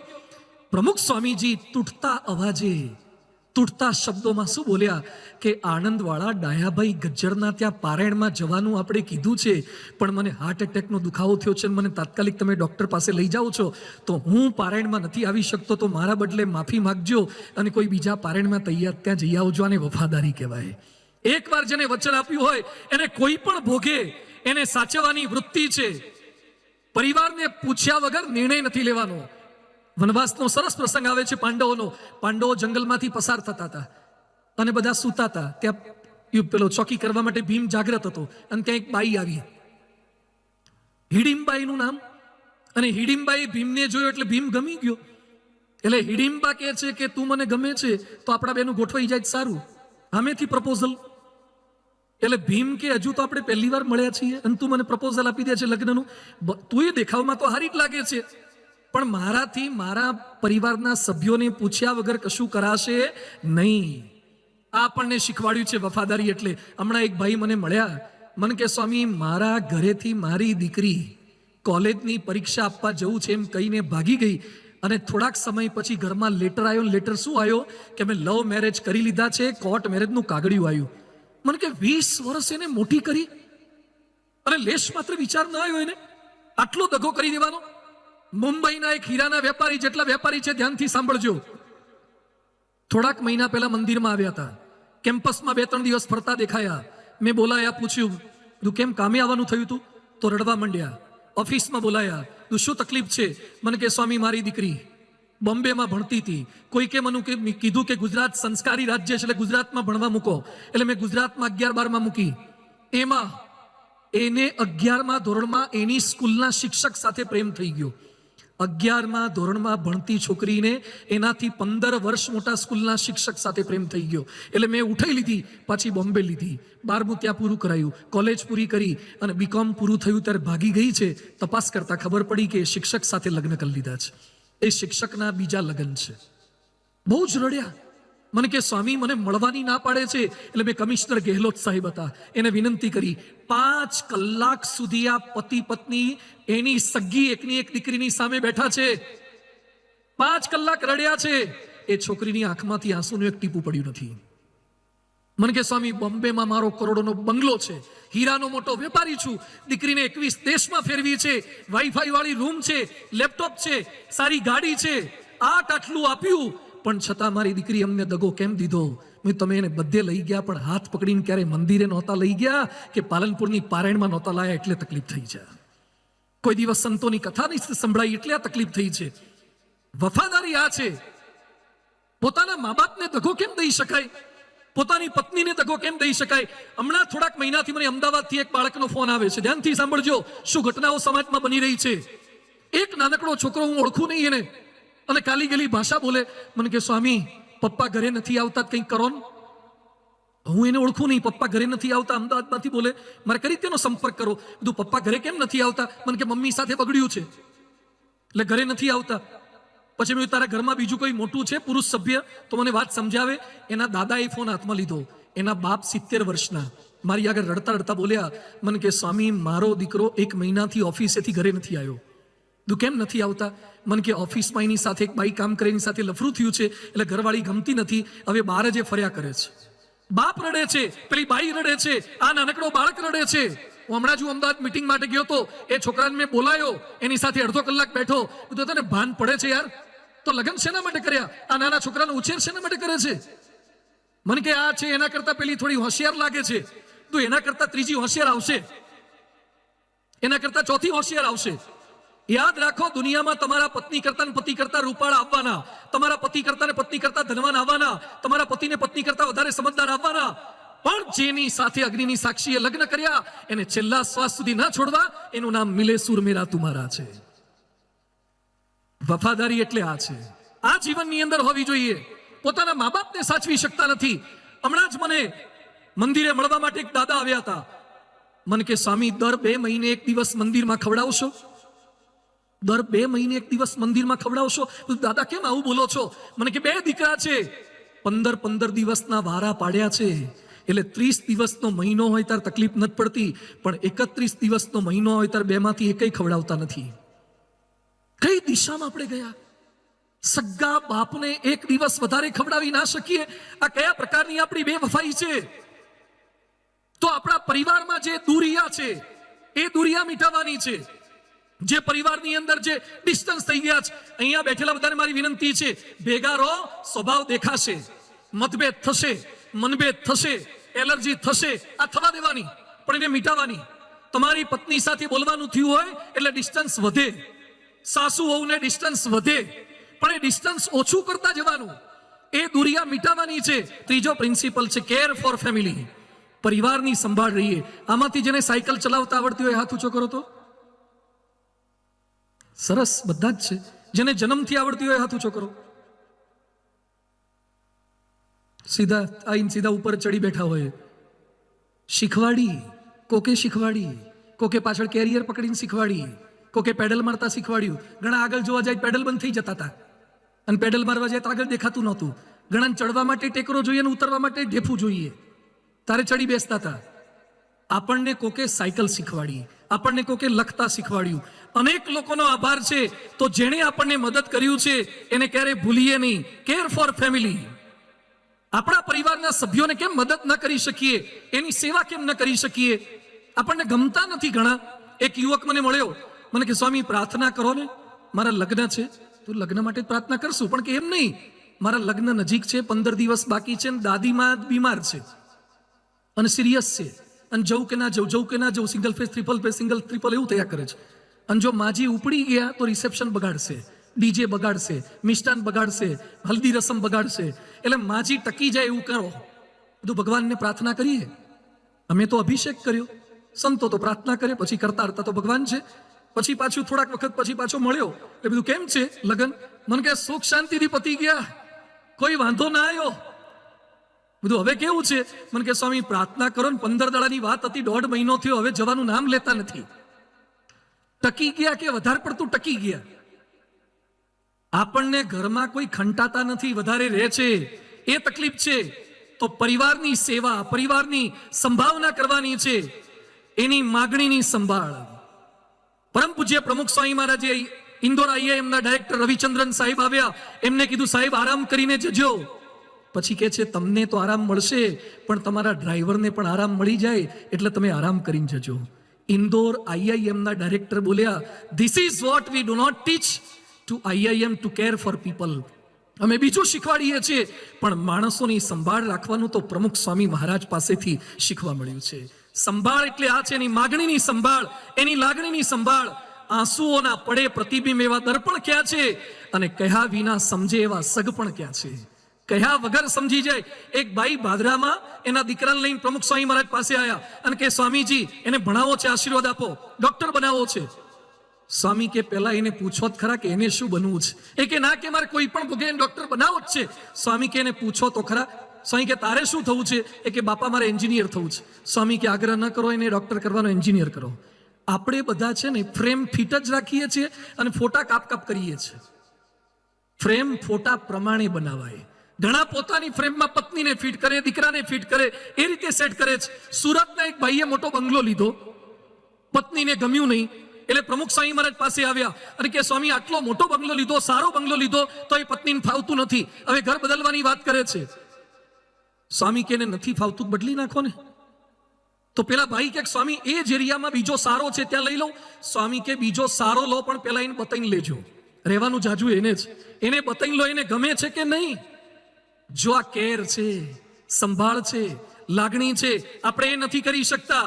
ન ધરા સુધી, ન ગગન સુધી, ન ઉન્નતિ, ન પતન સુધી. અહીં આપણે તો જવું હતું બસ એકમેકના મન સુધી. આકાશમાં જતા શીખી ગયા આપણે, પણ બીજાને સમજતા નથી શીખી શક્યા. ધ્યાનથી સાંભળજો.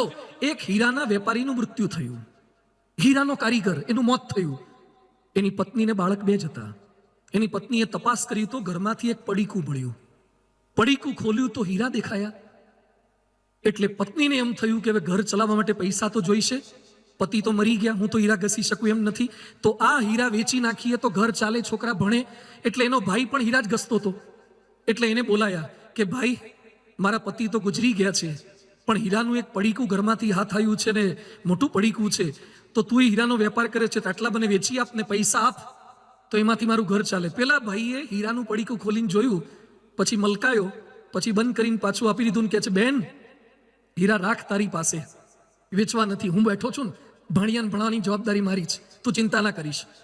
ધીમે ધીમે ઘર ખર્ચ બધું આપતા ગયા. પેલો ભાણિયો મોટો થયો અને ભાણો પાછો શીખ્યો હીરાનું જ, હીરા પારખું થઈ ગયો. પછી એની માએ કીધું બેટા તારા બાપુજી તું નાનો હતો ત્યારે મરી ગયા હતા, અને એ વખતે હીરાનું પડીકું મૂકીને ગયા હતા, મેં ખોલ્યું હતું પણ મામાએ ના પાડી હતી કે હાલ નથી, ઘરનું ગુજરાન તો હું ચલાવીશ, હવે તું હીરા શીખી ગયો તને બતાવું કે કેવા હીરા તારા બાપ મૂકીને ગયા છે, તો આપણે નવી ગાડી મકાન માટે તારા લગ્નમાં કામ લાગે. એની માએ જેવું પડીકું બતાવ્યું અને છોકરાએ હાથમાં લીધું, બધું ફેંકી દીધું. એની માં કે બેટા શું કરે છે, આ હીરા કેમ ફેંકી દીધા, તારા બાપ મૂકીને ગયા હતા? એ કે નો, હીરા કાચના ટુકડા છે. એટલે એની માએ એના ભાઈને બોલાયા કે જે ભાઈ આજથી 15 વર્ષ પહેલા, 20 વર્ષ પહેલા મેં તને પડીકું બતાવ્યું કે હીરા છે, તાર તું મને કંઈ બોલ્યો નહોતો અને પાછું મૂકી દેવાની વાત કરી હતી, ને અત્યારે મારો દીકરો કહે છે કે આ તો કાચના ટુકડા છે, તો એ વખતે કાચના ટુકડા જ હતા, તો તે મને કીધું કેમ નહીં? હવે સાંભળજો બધા જ ભાઈઓ, બેન સાથેના સંબંધો સાચવવા હોય તો પત્ની સાથેના સંબંધો સાચવવા હોય તો એ ભાઈ કે છે બેન 20 વર્ષ પહેલા પણ એ કાચના ટુકડા જ હતા, પણ હું જો એમ બોલ્યો હોત કે આ તો કાચ છે તો તને એમ થાત કે ભાઈની દાનત બગડી છે. હીરા છે પણ કાચ કઈ મારી પાસેથી પડાવી લેવા છે, પણ મેં તારા દીકરાને હીરા પારખું થવા દીધો અને 12 વાળા સલાહ આપે એના કરતા ઘરવાળા કાચના ટુકડા કે વધારે સારું છે. સત્ય કહેવાનો પણ એક સમય હોય છે. ઘણા કે હું તો બધાને સીધું ચોખ્ખું કહી દઉં, ચોખ્ખું ના કહેવાય. હવે સત્ય કહેવાનો પણ એક સમય હોય છે. તો સંભાળ એટલે આ છે, કેર એટલે આ છે. નિસ્વાર્થ ભાવે પરિવારના સભ્યો સાથે જોડાવાનું છે. ચંદ્ર પર કે મંગળ ઉપર છુપાયેલા પાણી શોધવાનો પ્રયત્ન કરીએ છીએ, પણ પરિવારના સભ્યોની આંખમાં પાણી જોવાનું રહી જાય છે. ચંદ્ર પરનું પાણી, મંગળ પરનું પાણી બહુ કામ નહીં લાગે. પતિ પત્નીની આંખમાં કે બા બાપુજીની આંખમાં ક્યાંક પાણી ડોકાય ને એ થોડુંક જોવાનો પ્રયત્ન કરજો. અને ચોથો મુદ્દો છે બેર ફોર ફેમિલી. પરિવાર માટે સહન કરો. બહુ સરસ વાત છે. પરિવાર માટે થોડુંક સહન કરતા શીખીએ. અમદાવાદમાં એક બાપે દીકરીને કિચન લેવાની ના પાડી તો ઘર છોડીને જતી રહી. રાજપીપળામાં માતાએ પુત્રને ટીવી જોવા માટેના, ફિલ્મ જોવાના પૈસા ના આપ્યા, માતાની હત્યા કરી દીધી. ઝારખંડમાં એક છોકરાએ જેગુઆર ગાડી લેવાની વિનંતી કરી બાપને કે મને જેગુઆર લઈ આપો. BMW તો હતી જ, તો કે મને BMW નથી ફાવતી, જેગુઆર જોઈએ છે. એના બાપા કે BMW નવી છે, આ વાપર, પછી જેગુઆર લાવશું. આ ગુસ્સામાં આવી ગયો અને મોટી એક કેનાલ પસાર થતી તેની બાજુમાં BMW લઈ ગયો અને ધક્કો મારીને અંદર નાખી દીધી. બોલો, પણ સેજ મારા બાપુજીએ મારું ગમતું ન કર્યું, સહન કરી શકતા નથી. એકવાર એક ઘરની અંદર પત્ની દાળ પીરસવા ગયા. પતિદેવો સાંભળજો ધ્યાનથી. પત્ની દાળ પીરસવા ગયા, એમાં રોટલી પર દાળનો છાંટો પડ્યો. અને અમુકને એવી ટેવ હોય છે, સહેજે છે ને સહેજ છાંટો ચલાવી ના લે. એમાં પતિ ગુસ્સે થઈ ગયા, કેટલા વખતથી પીરસે છે ને પીરસતા આવડતું નથી. રોટલી કૂણી કરી નાખી, ભીની કરી નાખી, હવે કડક નહીં રે, મજા નહીં આવે. અને પત્ની ઉપર ગુસ્સે થઈ ગયા, પત્નીને લાફો માર્યો. બહુ હિંમત વાળા હતા, લાફો માર્યો. એ જ વખતે એના હાળાનો પ્રવેશ થયો. કોણ જાણે ટાઈમે જ આયા ભૈરાજ. અને એના ભાઈએ જોયું કે મારી બેન ઉપર હાથ ઉપાડે છે, મારી ગેરહાજરીમાં ઉપાડે છે, તો રોજ તો કેવું મારતા હશે. એટલે બંને ત્યાં બથમ બથ્થા આવી ગયા, મારામારી થઈ ગઈ, કેસ કરી દીધો. પેલા ભાઈને 7 મહિના જેલ થઈ પતિદેવને, અને 7 મહિના સુધી રોજ રોટલી દાળમાં પલાળીને ખાય છે. કારણ કે જેલની રોટલીઓ જોઈ છે, એને પલાળવી જ પડે, એમાં છાંટો દાળ ના ચાલે, આખી દાળ જોઈએ. તો થોડો છાંટો ચલાવી લીધો હોત તો, પણ આ ચલાવી ના શક્યા, સહન નથી કરી શકતા. એકવાર પતિ પત્ની વચ્ચે ઝઘડા બહુ થતા હતા, એટલે મનોચિકિત્સકે પત્નીને કીધું કે ભૂલ થાય, પતિને માફ કરવા, થોડું ઘણું સહન કરો. તો પત્ની કે નહીં જ કરું. એ કે ભગવાન આવીને કહેતો તોય નહીં કરું. એટલે પણ ભગવાન કહેતો એ કે ભગવાન કહેશે તો એ નહીં કરું. કેમ? કારણ કે ભગવાને મારા પતિને બનાવ્યો છે, પરણ્યા નથી ને એની જોડે. પરણે જ ખબર પડે કે પતિ જોડે કેમનું રહેવાય છે. દુનિયાના તમામ માણસને લગભગ એમ લાગે છે કે આ તો હું સહન કરું, બાકી બીજું કોઈ સહન કરે નહીં. બધા એમ જ માનતા હોય છે કે મારા જેવું લગભગ કોઈ સહન કરે નહીં. અરે રામ ભગવાને શું સહન કર્યું હતું? 14 વર્ષ જંગલમાં જવાનું, કઈકઈનો બદલો લેવાની વાત નથી કરી. લક્ષ્મણે નિસ્વાર્થ ભાવે સહન કર્યું. હવે ધ્યાનથી સાંભળજો, લક્ષ્મણે શું સહન કર્યું. પત્નીને છોડીને 14 વર્ષ ભાઈ ભાભીની સેવા કરવા ગયા. આટલી સેવા કરતા હતા તો એ સીતાએ લક્ષ્મણને બહુ જ ખરાબ શબ્દો કીધા કે તારી દાનત એવી છે કે રામ મરી જાય તો હું તારી સાથે લગ્ન કરું, એટલે તું રામને બચાવવા નથી જતો. હવે લક્ષ્મણ બિચારો પગથી ઉપર નજર કરીને જોતો નહોતો. યાદ રાખજો, તમે ગમે તેટલી ભાઈ ભાભીની સેવા કરશો ને તો એ કેટલીક ભાભીના મોઢામાંથી શબ્દો નીકળશે ખરા. અને લક્ષ્મણ રેખા દોરીને ગયો તો એ ભાભીએ લક્ષ્મણ રેખાનું ઉલ્લંઘન કર્યું, લક્ષ્મણનું અપમાન કર્યું, લક્ષ્મણ રેખાનું અપમાન કર્યું. તો એ લક્ષ્મણ બિચારો પાછો ભાભીને શોધવા માટે, મહેનત કરવા માટે પડી ગયો. ભાભી સાથે આંટી રાખી, અબોલા રાખ્યા, રીસ રાખ્યા. કેટલું સહન એને કર્યું હતું. રાવણ સામે જે સીતાએ નજર પણ નહોતી કરી, એ સીતાને રામ અગ્નિ પરીક્ષામાં પસાર કરે. પણ છતાં રામે શંકા કરી છે. અરે અગ્નિ પરીક્ષા કરી અને સગર્ભ અવસ્થામાં કાઢી મૂક્યા છે, છતાં સીતાએ હસ્તે મુખે સહન કર્યું. પાંડવોએ સહન કર્યું. દ્રૌપદીનું વસ્ત્રારણ એ પણ સહન કર્યું. અને ભગવાન કૃષ્ણ જે સહન કર્યું છે ને, જન્મ જેલમાં થયો, મૃત્યુ પારધી દ્વારા થયું. દ્રૌપદીના વસ્ત્રારણમાં પહોંચ્યા તો દ્રૌપદી પાછી શું કે, કૃષ્ણ મોડું બહુ કર્યું. કૃષ્ણ કે મોડું નહોતું કર્યું, હું તો વેઇટિંગમાં બેઠો તો, તું યાદ કરે પછી અવાય ને. હું તો રાહ જ જોતો હતો. કૃષ્ણ ભગવાને મહાભારત યુદ્ધ અટકાવવાના પ્રયત્ન કર્યા તો એ ગાંધારીએ શાપ આપ્યો કે તારા લીધે જ યુદ્ધ થયું છે, અને કૃષ્ણ ભગવાનને શાપ ખાવો પડ્યો. તો ભગવાને સહન કર્યું, ભક્તોએ સહન કર્યું. પરમ પૂજ્ય પ્રમુખ સ્વામી મહારાજના ચિત્રલેખાના તંત્રીએ પ્રશ્ન કર્યો તો લોકો ટીકા કરે, પ્રશ્નો કરે, તમને લાગતું નથી? પ્રમુખ સ્વામીજી બોલ્યા હતા કે અમને તેની ચિંતા જ નથી. બોલનારા બોલ્યા કરે, એનો વિચાર જ નથી. અરે બોલે નહીં, અક્ષરધામ પર એટેક થઈ જાય ને તો એમને વિચાર નથી આવતો.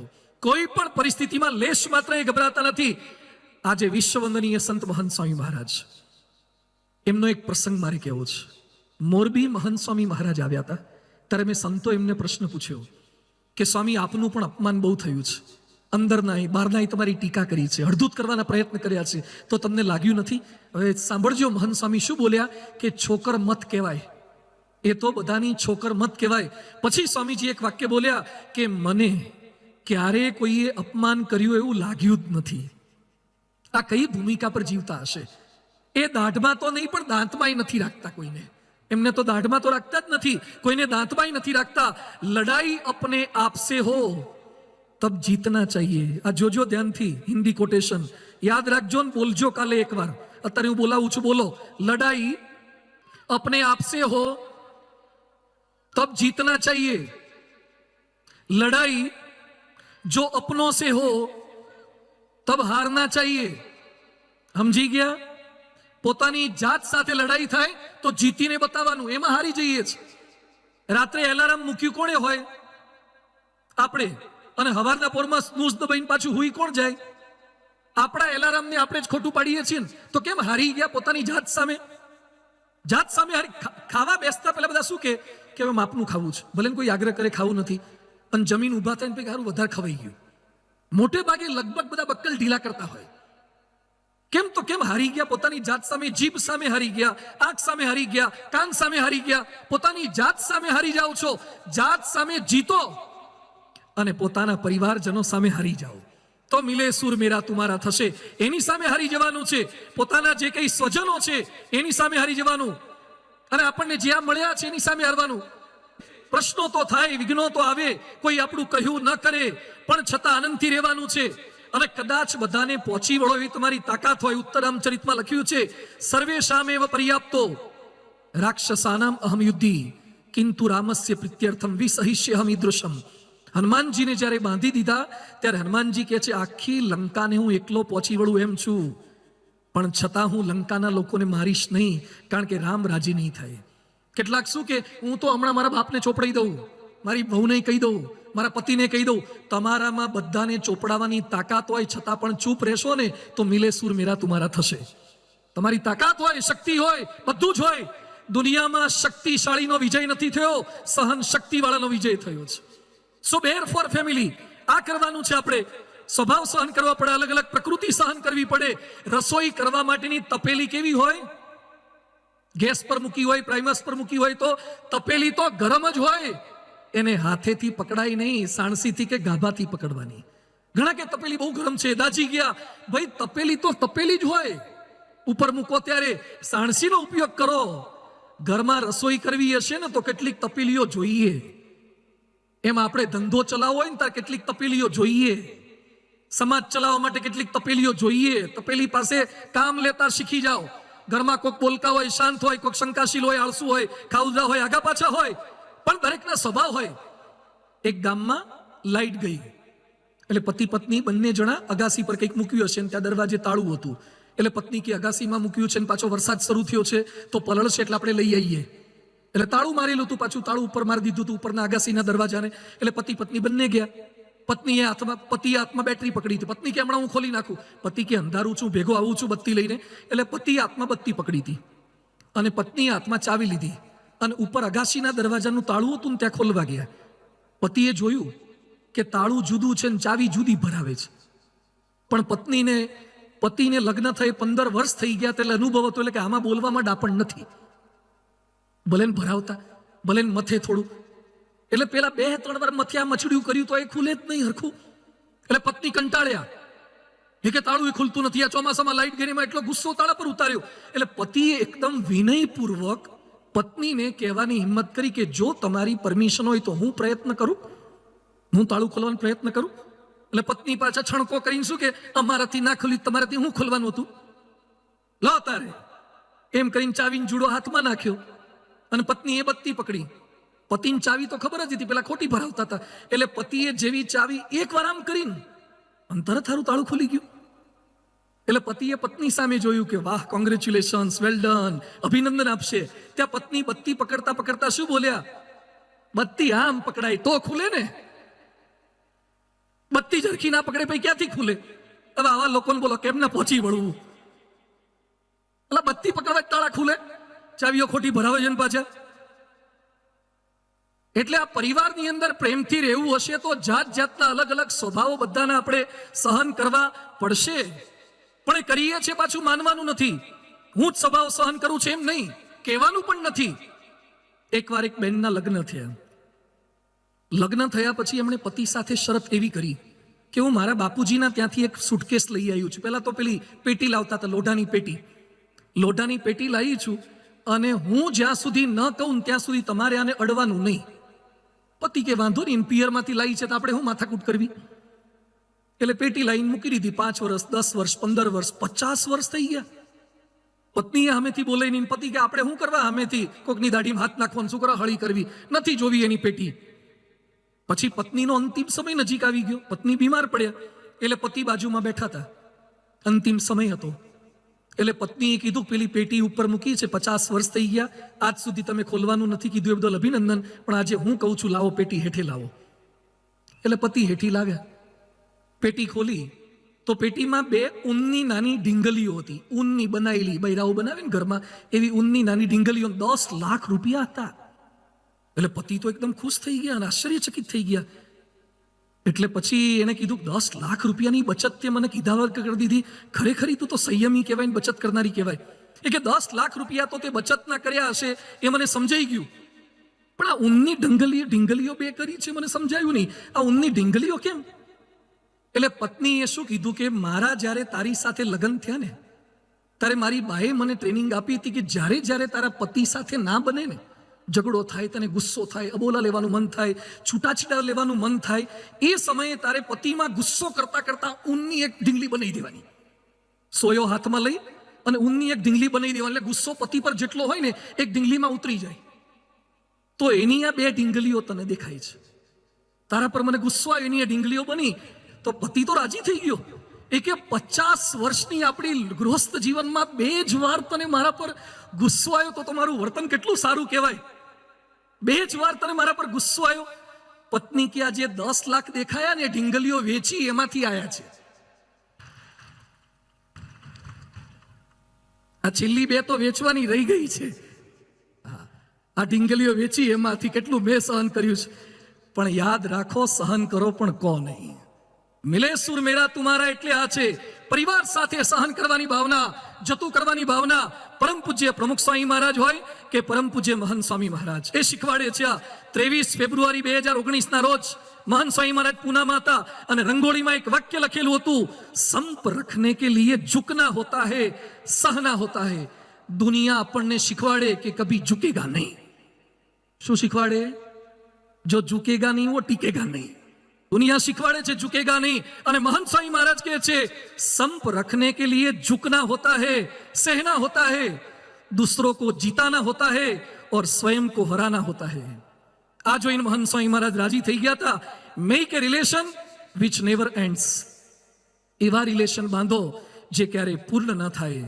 આપણે પણ આપણા પરિવારમાં પતિ પત્ની, સાસુ વહુ, નણંદ ભોજાઈ, ભાઈ ભાભી કંઈ પણ કહી ગયા હોય છતાં પણ એ સંગ્રહિત ન કરી રાખવું, સહન કરવાની ભાવના સાથે જીવન જીવવાનું છે. અને 5મો મુદ્દો છે રેપ્યુટ ફોર ફેમિલી.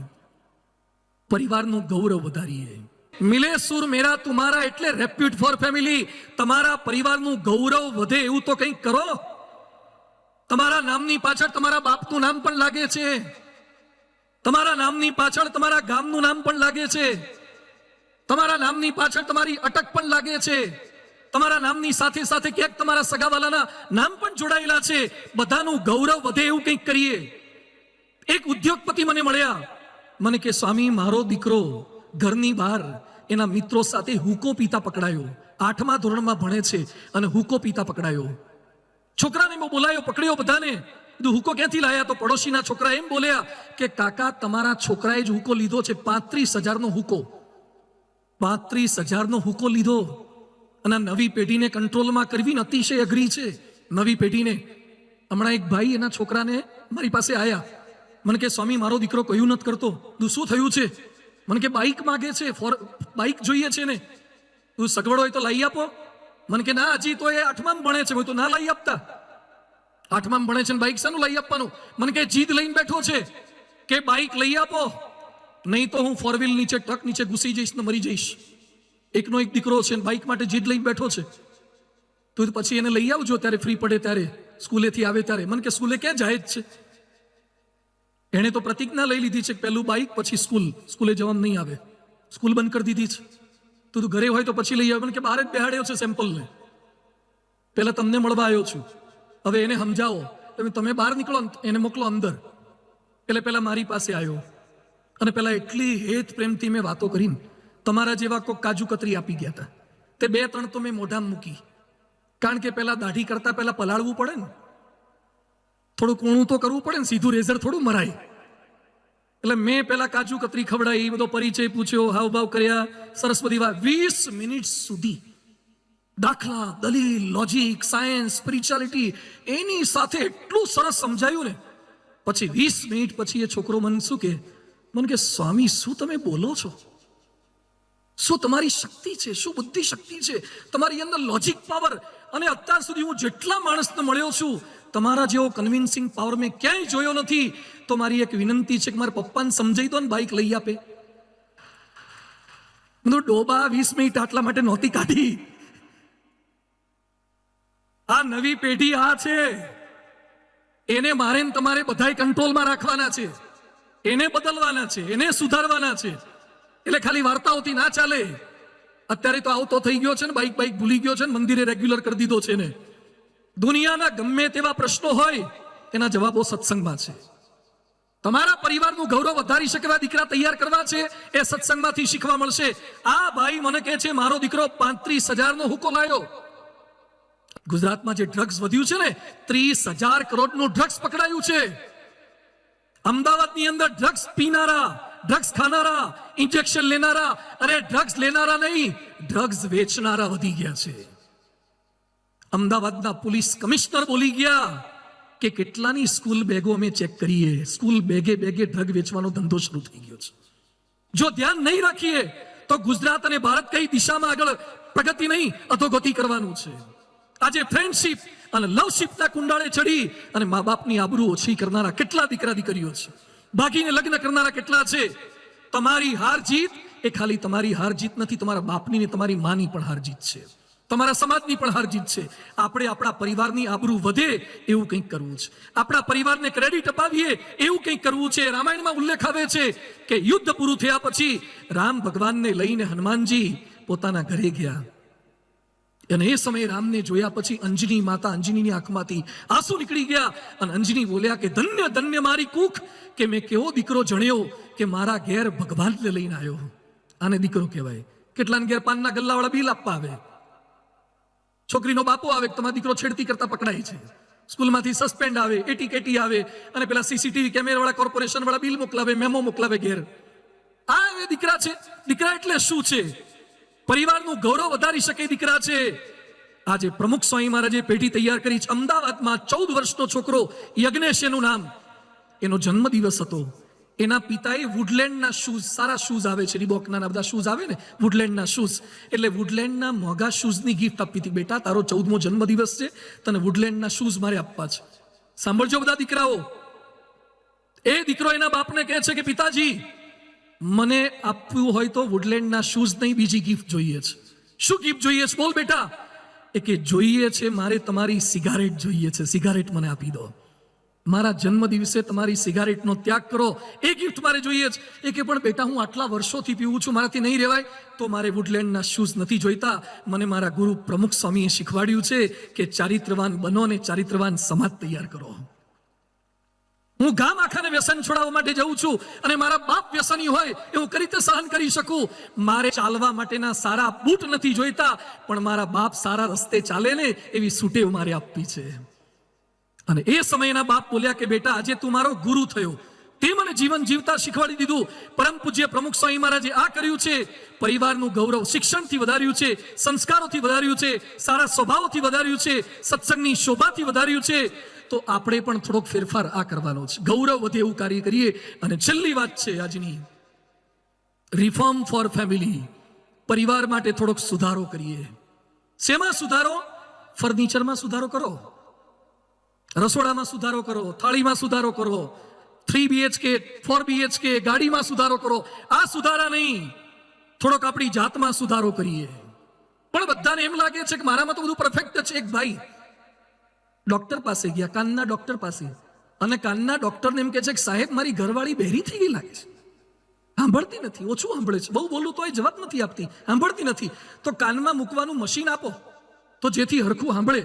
તો ડોક્ટર કે પેશન્ટને જોયા વગર મશીન અમે ના આપી શકીએ, પેશન્ટને ચેક કરવા પડે, ડેફનેસના પણ પ્રકાર હોય છે, બહેરાશના પ્રકાર હોય છે, એ મુજબ મશીન અપાય. તો કે સાહેબ મશીન આપો ને, એ તો બહેરી માનતી જ નથી પોતાની જાતને, એટલે આવશે જ નહીં દવાખાને. તો ડોક્ટર કે એક કામ કરો, પેલા ઘરે જઈને તમે ટેસ્ટિંગ કરો, મને નક્કી કરીને આપો કે એને કેટલા ફૂટનું સંભળાતું નથી. તો કે સાહેબ મારે શું કરવાનું? એ કે 15 ફૂટ દૂર ઉભા રહીને પૂછજો કંઈક, પછી ન સંભળાય તો 10 ફૂટે જજો, ન સંભળાય તો 5 ફૂટે જજો, ન સંભળાય તો કાનમાં કહેજો, એટલે ખબર પડી જાય કે બહેરાશ કેટલી છે. પેલા ભાઈ કે સરસ, કે ઘરવાળી બહેરી છે ને આજે આપણે ટેસ્ટિંગ કરી દઈએ. એટલે ઘરે ગયા અને 15 ફૂટ દૂર ઉભા રહ્યા અને પછી બોલ્યા. પેલી બાઈ રસોડામાં હતી, એ કે શેનું શાક બનાવ્યું? તો એ કઈ સંભળાયું નહીં. એટલે 10 ફૂટે ગયા, કે તકલીફ તો છે જ. 10 ફૂટે જઈને કે શેનું શાક બનાવ્યું? તો એ કઈ સંભળાયું નહીં. 5 ફૂટે ગયા, શેનું શાક બનાવ્યું? તો એમ સંભળાયું નહીં. એ કે 5 ફૂટ તકલીફ તો પાકી તકલીફ છે, 5 ફૂટનું નથી સાંભળતી, આને તો મોટું મશીન મૂકવું પડશે. એટલે રસોડામાં એકદમ બૈરાની પાસે જઈને કાનમાં જઈને કે શેનું શાક કર્યું? ઘરવાળી કે 4 વાર બોલી કે રીંગણાનું કર્યું. 4 વાર બોલી રીંગણાનું કર્યું, હજી સંભળાતું નથી. બોલો મશીન કોને મૂકવાની જરૂર હતી? આ કથા સાંભળ્યા પછી ઘરવાળાના કાનમાં મશીન ન મૂકતા થોડાક તમારા કાનમાં મૂકજો. આપણામાં થોડાક સુધારા કરવાના. રિફોર્મ ફોર ફેમિલી, મારી જાતમાં સુધારો કરવાનો. ચાણક્ય માતાની સેવા કરવા માટે પોતાના દાંત તોડી નાખ્યા. ભીષ્મ પિતામહે પિતા શાંતનુને બીજા લગ્ન કરવાતા, એટલે ભીષ્મ પ્રતિજ્ઞા, આજીવન બ્રહ્મચર્યની પ્રતિજ્ઞા લઈ લીધી. રિફોર્મ ફોર ફેમિલી, પોતાની જાતમાં ફેરફાર કરી દો. એક ચિંતકે સરસ લખ્યું છે, if everyone is happy with you then you have done lots of compromise in your life. જો બધા તમારાથી રાજી હોય તો સમજજો કે તમે દર વખતે જતું કર્યું જ છે. જે જતું કરે ને એ જીતી જાય, જતું કરે એ જીતી જાય. આ સત્સંગની સમજણ આપણને આપે છે. તો સુધારો થોડોક કરવાનો છે, સ્ટ્રોંગ ઓપિનિયન નહીં, થોડોક પોતામાં ફેરફાર. 2001માં જ્યારે ભૂકંપ થયો ભુજમાં, એ સમયે અમદાવાદમાં મણિનગર વિસ્તારમાં મંગલમ એપાર્ટમેન્ટમાં રહેતા એક અરુણભાઈ કરીને ભાઈ દબાઈ ગયા. ભૂકંપ થયો, આખું મકાન પડ્યું. એની પત્નીને દીકરો તો ક્યાંક વિખાઈ ગયા, પકડાયા જ નહીં, ખબર જ ના પડે. આ ભાઈ દટાયા, એની સામે સ્લેબ પડ્યો, એની દીકરી દટાઈ ગઈ, સ્લેબ નીચે દટાઈ ગઈ. આ ભાઈ હજુ તો ઊભા હતા ત્યાં બીજું ધાબુ પડ્યું, દિવાલ મોટી પડી, એ દટાઈ ગયા, મરી જાય એવી પરિસ્થિતિ હતી.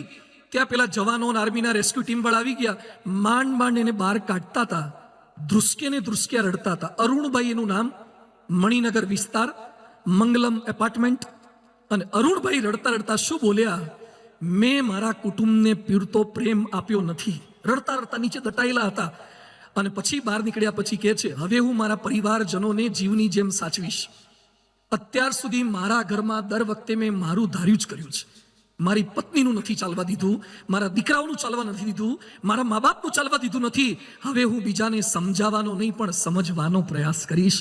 આનું નામ મિલે સુર મેરા તુમારા. હિટલર શાહી ન કરીએ આપણા પરિવારમાં. થોડુંક બદલાવની ભાવના, મારે મારામાં બદલાવ લાવવો છે, મારી થોડીક સ્ટાઇલ બદલીશ. કેટલાક ઘરમાં અપશબ્દો બોલે છે, પત્નીને ગાળો બોલે, મા બાપને ગાળો બોલે. મહાન સ્વામી મહારાજે સત્સંગ દીક્ષામાં લખ્યું છે, ગૃહે હે મધુરામ વાણીમ વદેર વાચમ તેજેત કટુમ કમ અપી પીડિતમ નૈવ પ્રકુર્યાદ મલિનાશનાય. ક્યારે ઘરમાં ખરાબ શબ્દો તો બહાર પણ ન બોલાય. જે મોઢેથી ભગવાનનું નામ લો છો ત્યાં પતિ પત્ની એકબીજાને ગાળો કરી તે બોલી શકાય. બીજાની માગણીનું ધ્યાન આપો, બીજાની લાગણીનું ધ્યાન આપો. પોતાનો એકડો જ સાચો એમ ન બોલો, કટ વળી જતા શીખો. અને મહાન સ્વામી મહારાજ કહે છે, હુ ઇઝ રાઈટ પર નહીં પણ વોટ ઇઝ રાઈટ પર ફોકસ કરજો. પરિવારને એક રાખવા માટે ફરિયાદો કે ફરમાઈશો નહીં, પણ મદદનો માહોલ રચવાનો છે. એટલે પરમ પૂજ્ય પ્રમુખ સ્વામી મહારાજ કહેતા કે પાંચને પૂછીને કરવું. કંઈ પણ કરવું હોય તો પાંચને પૂછીને કરવું. મિલે સુર મેરા તુમારા એટલે મજબૂત દિવાલો નહીં, મજબૂત સંબંધો. પરિવાર મજબૂત થાય છે સ્નેહ અને વિશ્વાસથી, સેવા અને સહનશીલતાથી, ગૌરવસભર કાર્યો અને સ્વસુધારણાથી. આજે આ વાતો સાંભળી છે, સાંભળતા સારી લાગે, પણ ફરથી જેવા આપણે એવા માહોલમાં જઈએ ને, ધૃતરાષ્ટ્રનો બહુ સરસ પ્રસંગ આવે છે. ધૃતરાષ્ટ્ર વિદુરને કહે છે કે વિદુર, તારી વાતો સાંભળું છું, તારે મને એમ લાગે છે કે સજ્જન જ રહેવાય, પાંડવોને એમનો ભાગ આપી દેવાય, પણ જેવો મને દુર્યોધન મળે છે ને ત્યાં મારી બધી મતિ વિપરીત થઈ જાય છે. યાદ રાખજો, સભા છૂટ્યા પછી દુર્યોધનને મળતા નહીં.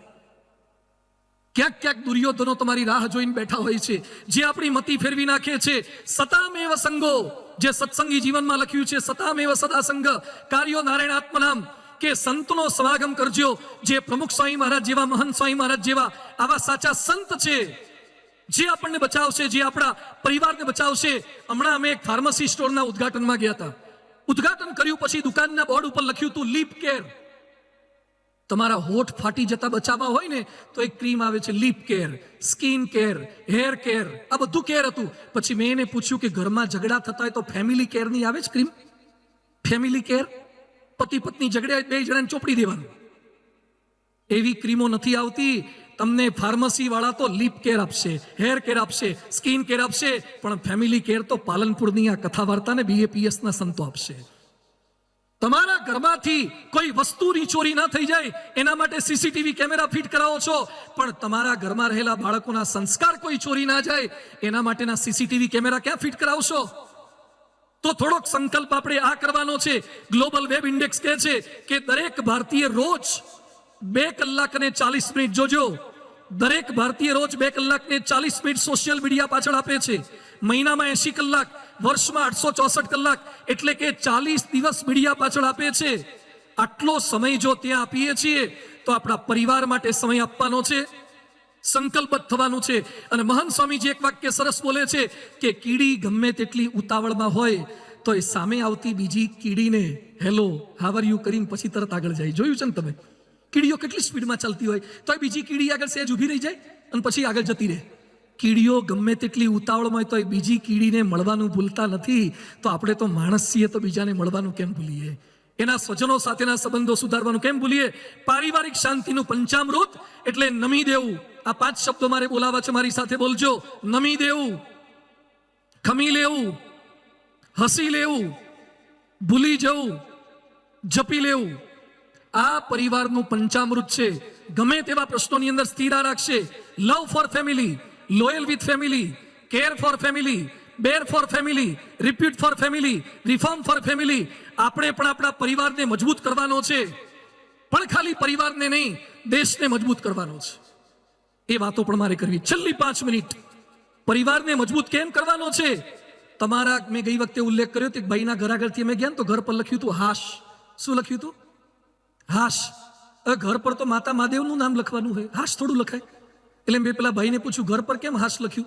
મને કે આગા પાછા ઊંચી ના કર્યા તાર મોન પૂરું થયું એટલે હાશ લખ્યું. કીધું હવે હાશ થઈ? મને કે ના, નવા પ્રોબ્લેમ થયા. અમદાવાદમાં એક ડોક્ટર પિતાએ એની દીકરી એની પાસે આઈફોન માગ્યો. હમણાં 2-4 દિવસ પહેલાનો પ્રસંગ છે. દીકરીએ આઈફોન માગ્યો, એના બાપે ના પાડી. દીકરી ગુસ્સે થઈ ગઈ અને શોકેસમાં જેટલી એન્ટિક આઇટમો હતી બધી ફેંકી દીધી. પછી હજી ગુસ્સો હતો કે મને આઈફોન મારા બાપે ના કેમ આપ્યો? એટલે દીકરીએ ચાલુ પંખામાં હાથ નાખ્યો. એના બાપે હાથ તો પાછો ખેંચ્યો. ઘરની વસ્તુઓ તોડફોડ કરી નાખે. ડોક્ટરથી કંટ્રોલમાં ન થઈ એટલે ડોક્ટરે અભયમ, જે પેલી યોજના આવે છે અભયમ ફોન કોલ, એમાંથી બાઈઓને બોલાવી અને મારી ગુસ્સાવાળી દીકરીને કંટ્રોલ કરો એવી વિનંતી કરી. પેલી બાઈઓએ દીકરીનું કાઉન્સિલિંગ કર્યું. તારી છોકરી શું બોલી? હું એકની એક સંતાન છું, હું ના સાંભળવા માટે ટેવાયેલી નથી અને મારા બાપે મને આઈફોન આપવાની ના કેમ પાડી? હું સહન નહીં કરી શકું. કઈ દિશામાં આપણી નવી પેઢી જઈ રહી છે? અહીંયા બેઠેલા તમામ મોટી ઉંમરનાને મારી વિનંતી છે, અમે આજે જે પ્રયત્ન કરી રહ્યા છીએ એ સમાજ માટે પ્રયત્ન કરી રહ્યા છે. આવનારા દિવસો ખૂબ ભારે છે. તમારી હાજરીમાં દીકરા દીકરી જુદા છે, અને ગેરહાજરીમાં જુદા છે. છૂટાછેડાના પ્રમાણ વધી રહ્યા છે, હત્યા આત્મહત્યા વધી રહી છે, ડ્રગ્સ નાર્કોટિક્સ વધી રહ્યા છે, અને ભારતમાં ભ્રષ્ટાચાર દુરાચાર વધી રહ્યા છે. મોટા મોટા મોલ થવા લાગ્યા. એટલે પૂરું થઈ ગયું. આજે અમેરિકામાં હમણાં ટેક્સાસનો પ્રસંગ તમે સાંભળ્યો હતો. ટેક્સાસમાં છોકરાએ 19 બાળકો અને 2 સ્ટાફ 21 સભ્યોનું મર્ડર કરી નાખ્યું. એની પહેલા કનેક્ટિકટમાં એડમ લાંજાએ 21 જણાને મારી નાખ્યા હતા ઓબામાના સમયમાં. અને ઓબામા બોલ્યા હતા અમેરિકાને હલાવી નાખે એવી ઘટના છે. આ વખતે ટેક્સાસમાં 21 મર્યા. રાષ્ટ્રીય શોક જાહેર કરવો પડ્યો છે. અમેરિકાની 33 કરોડની વસ્તી છે અને 34 કરોડ બંદૂકો છે. 34 કરોડ બંદૂકો છે. અમેરિકાની કેટલી સ્કૂલમાં મેટલ ડિટેક્ટર મૂકે છે. ભારતને કઈ દિશામાં લઈ જવું છે?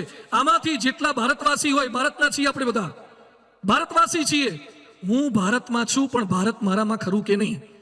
ભારતનું જેટલું વિદેશીઓએ બગાડ્યું છે એના કરતા દેશીઓએ બગાડ્યું છે. નર્મદા યોજનાનો પ્રારંભ કર્યો ત્યારે સિમેન્ટની થેલીનો ભાવ હતો 15 રૂપિયા અને પૂરી થઈ ત્યારે 350 રૂપિયા થઈ ગયો હતો. કેમ નર્મદા યોજનાને પૂરી કરતા આટલી વાર લાગી? સિમેન્ટ ખૂટ્યો હતો, લોખંડ ખૂટતું હતું. ભારતમાં ખૂટતું તત્વ શું છે? 1.25 અબજની વસ્તી. વિશ્વના દરેક ખૂણે ખૂણે ભારતીયો જો વિશ્વ આખાની અંદર ટેકનોલોજીમાં કે દરેક ફિલ્ડમાં નામ રોશન કરી શકતા હોય તો ભારતમાં કેમ નહીં? આઝાદી કા અમૃત મહોત્સવ તો આપણે ઉજવીએ છીએ, પણ સાચી આઝાદીનો અમૃત મહોત્સવ કેમ છે? ખૂબ મોટી સંખ્યામાં બધા જ હિન્દુસ્તાની અનેક લોકોને પરિવારજનો સાથે પધારીએ, આપણા પરિવારને સુખી પરિવાર બનાવી શકીએ અને આપણા રાષ્ટ્રને શ્રેષ્ઠ રાષ્ટ્ર બનાવી શકીએ એવી વાતોને સાંભળીએ. ખૂબ ખૂબ આભાર. સૌ કોઈનો આભાર સાથે અભિનંદન. જય સ્વામિનારાયણ.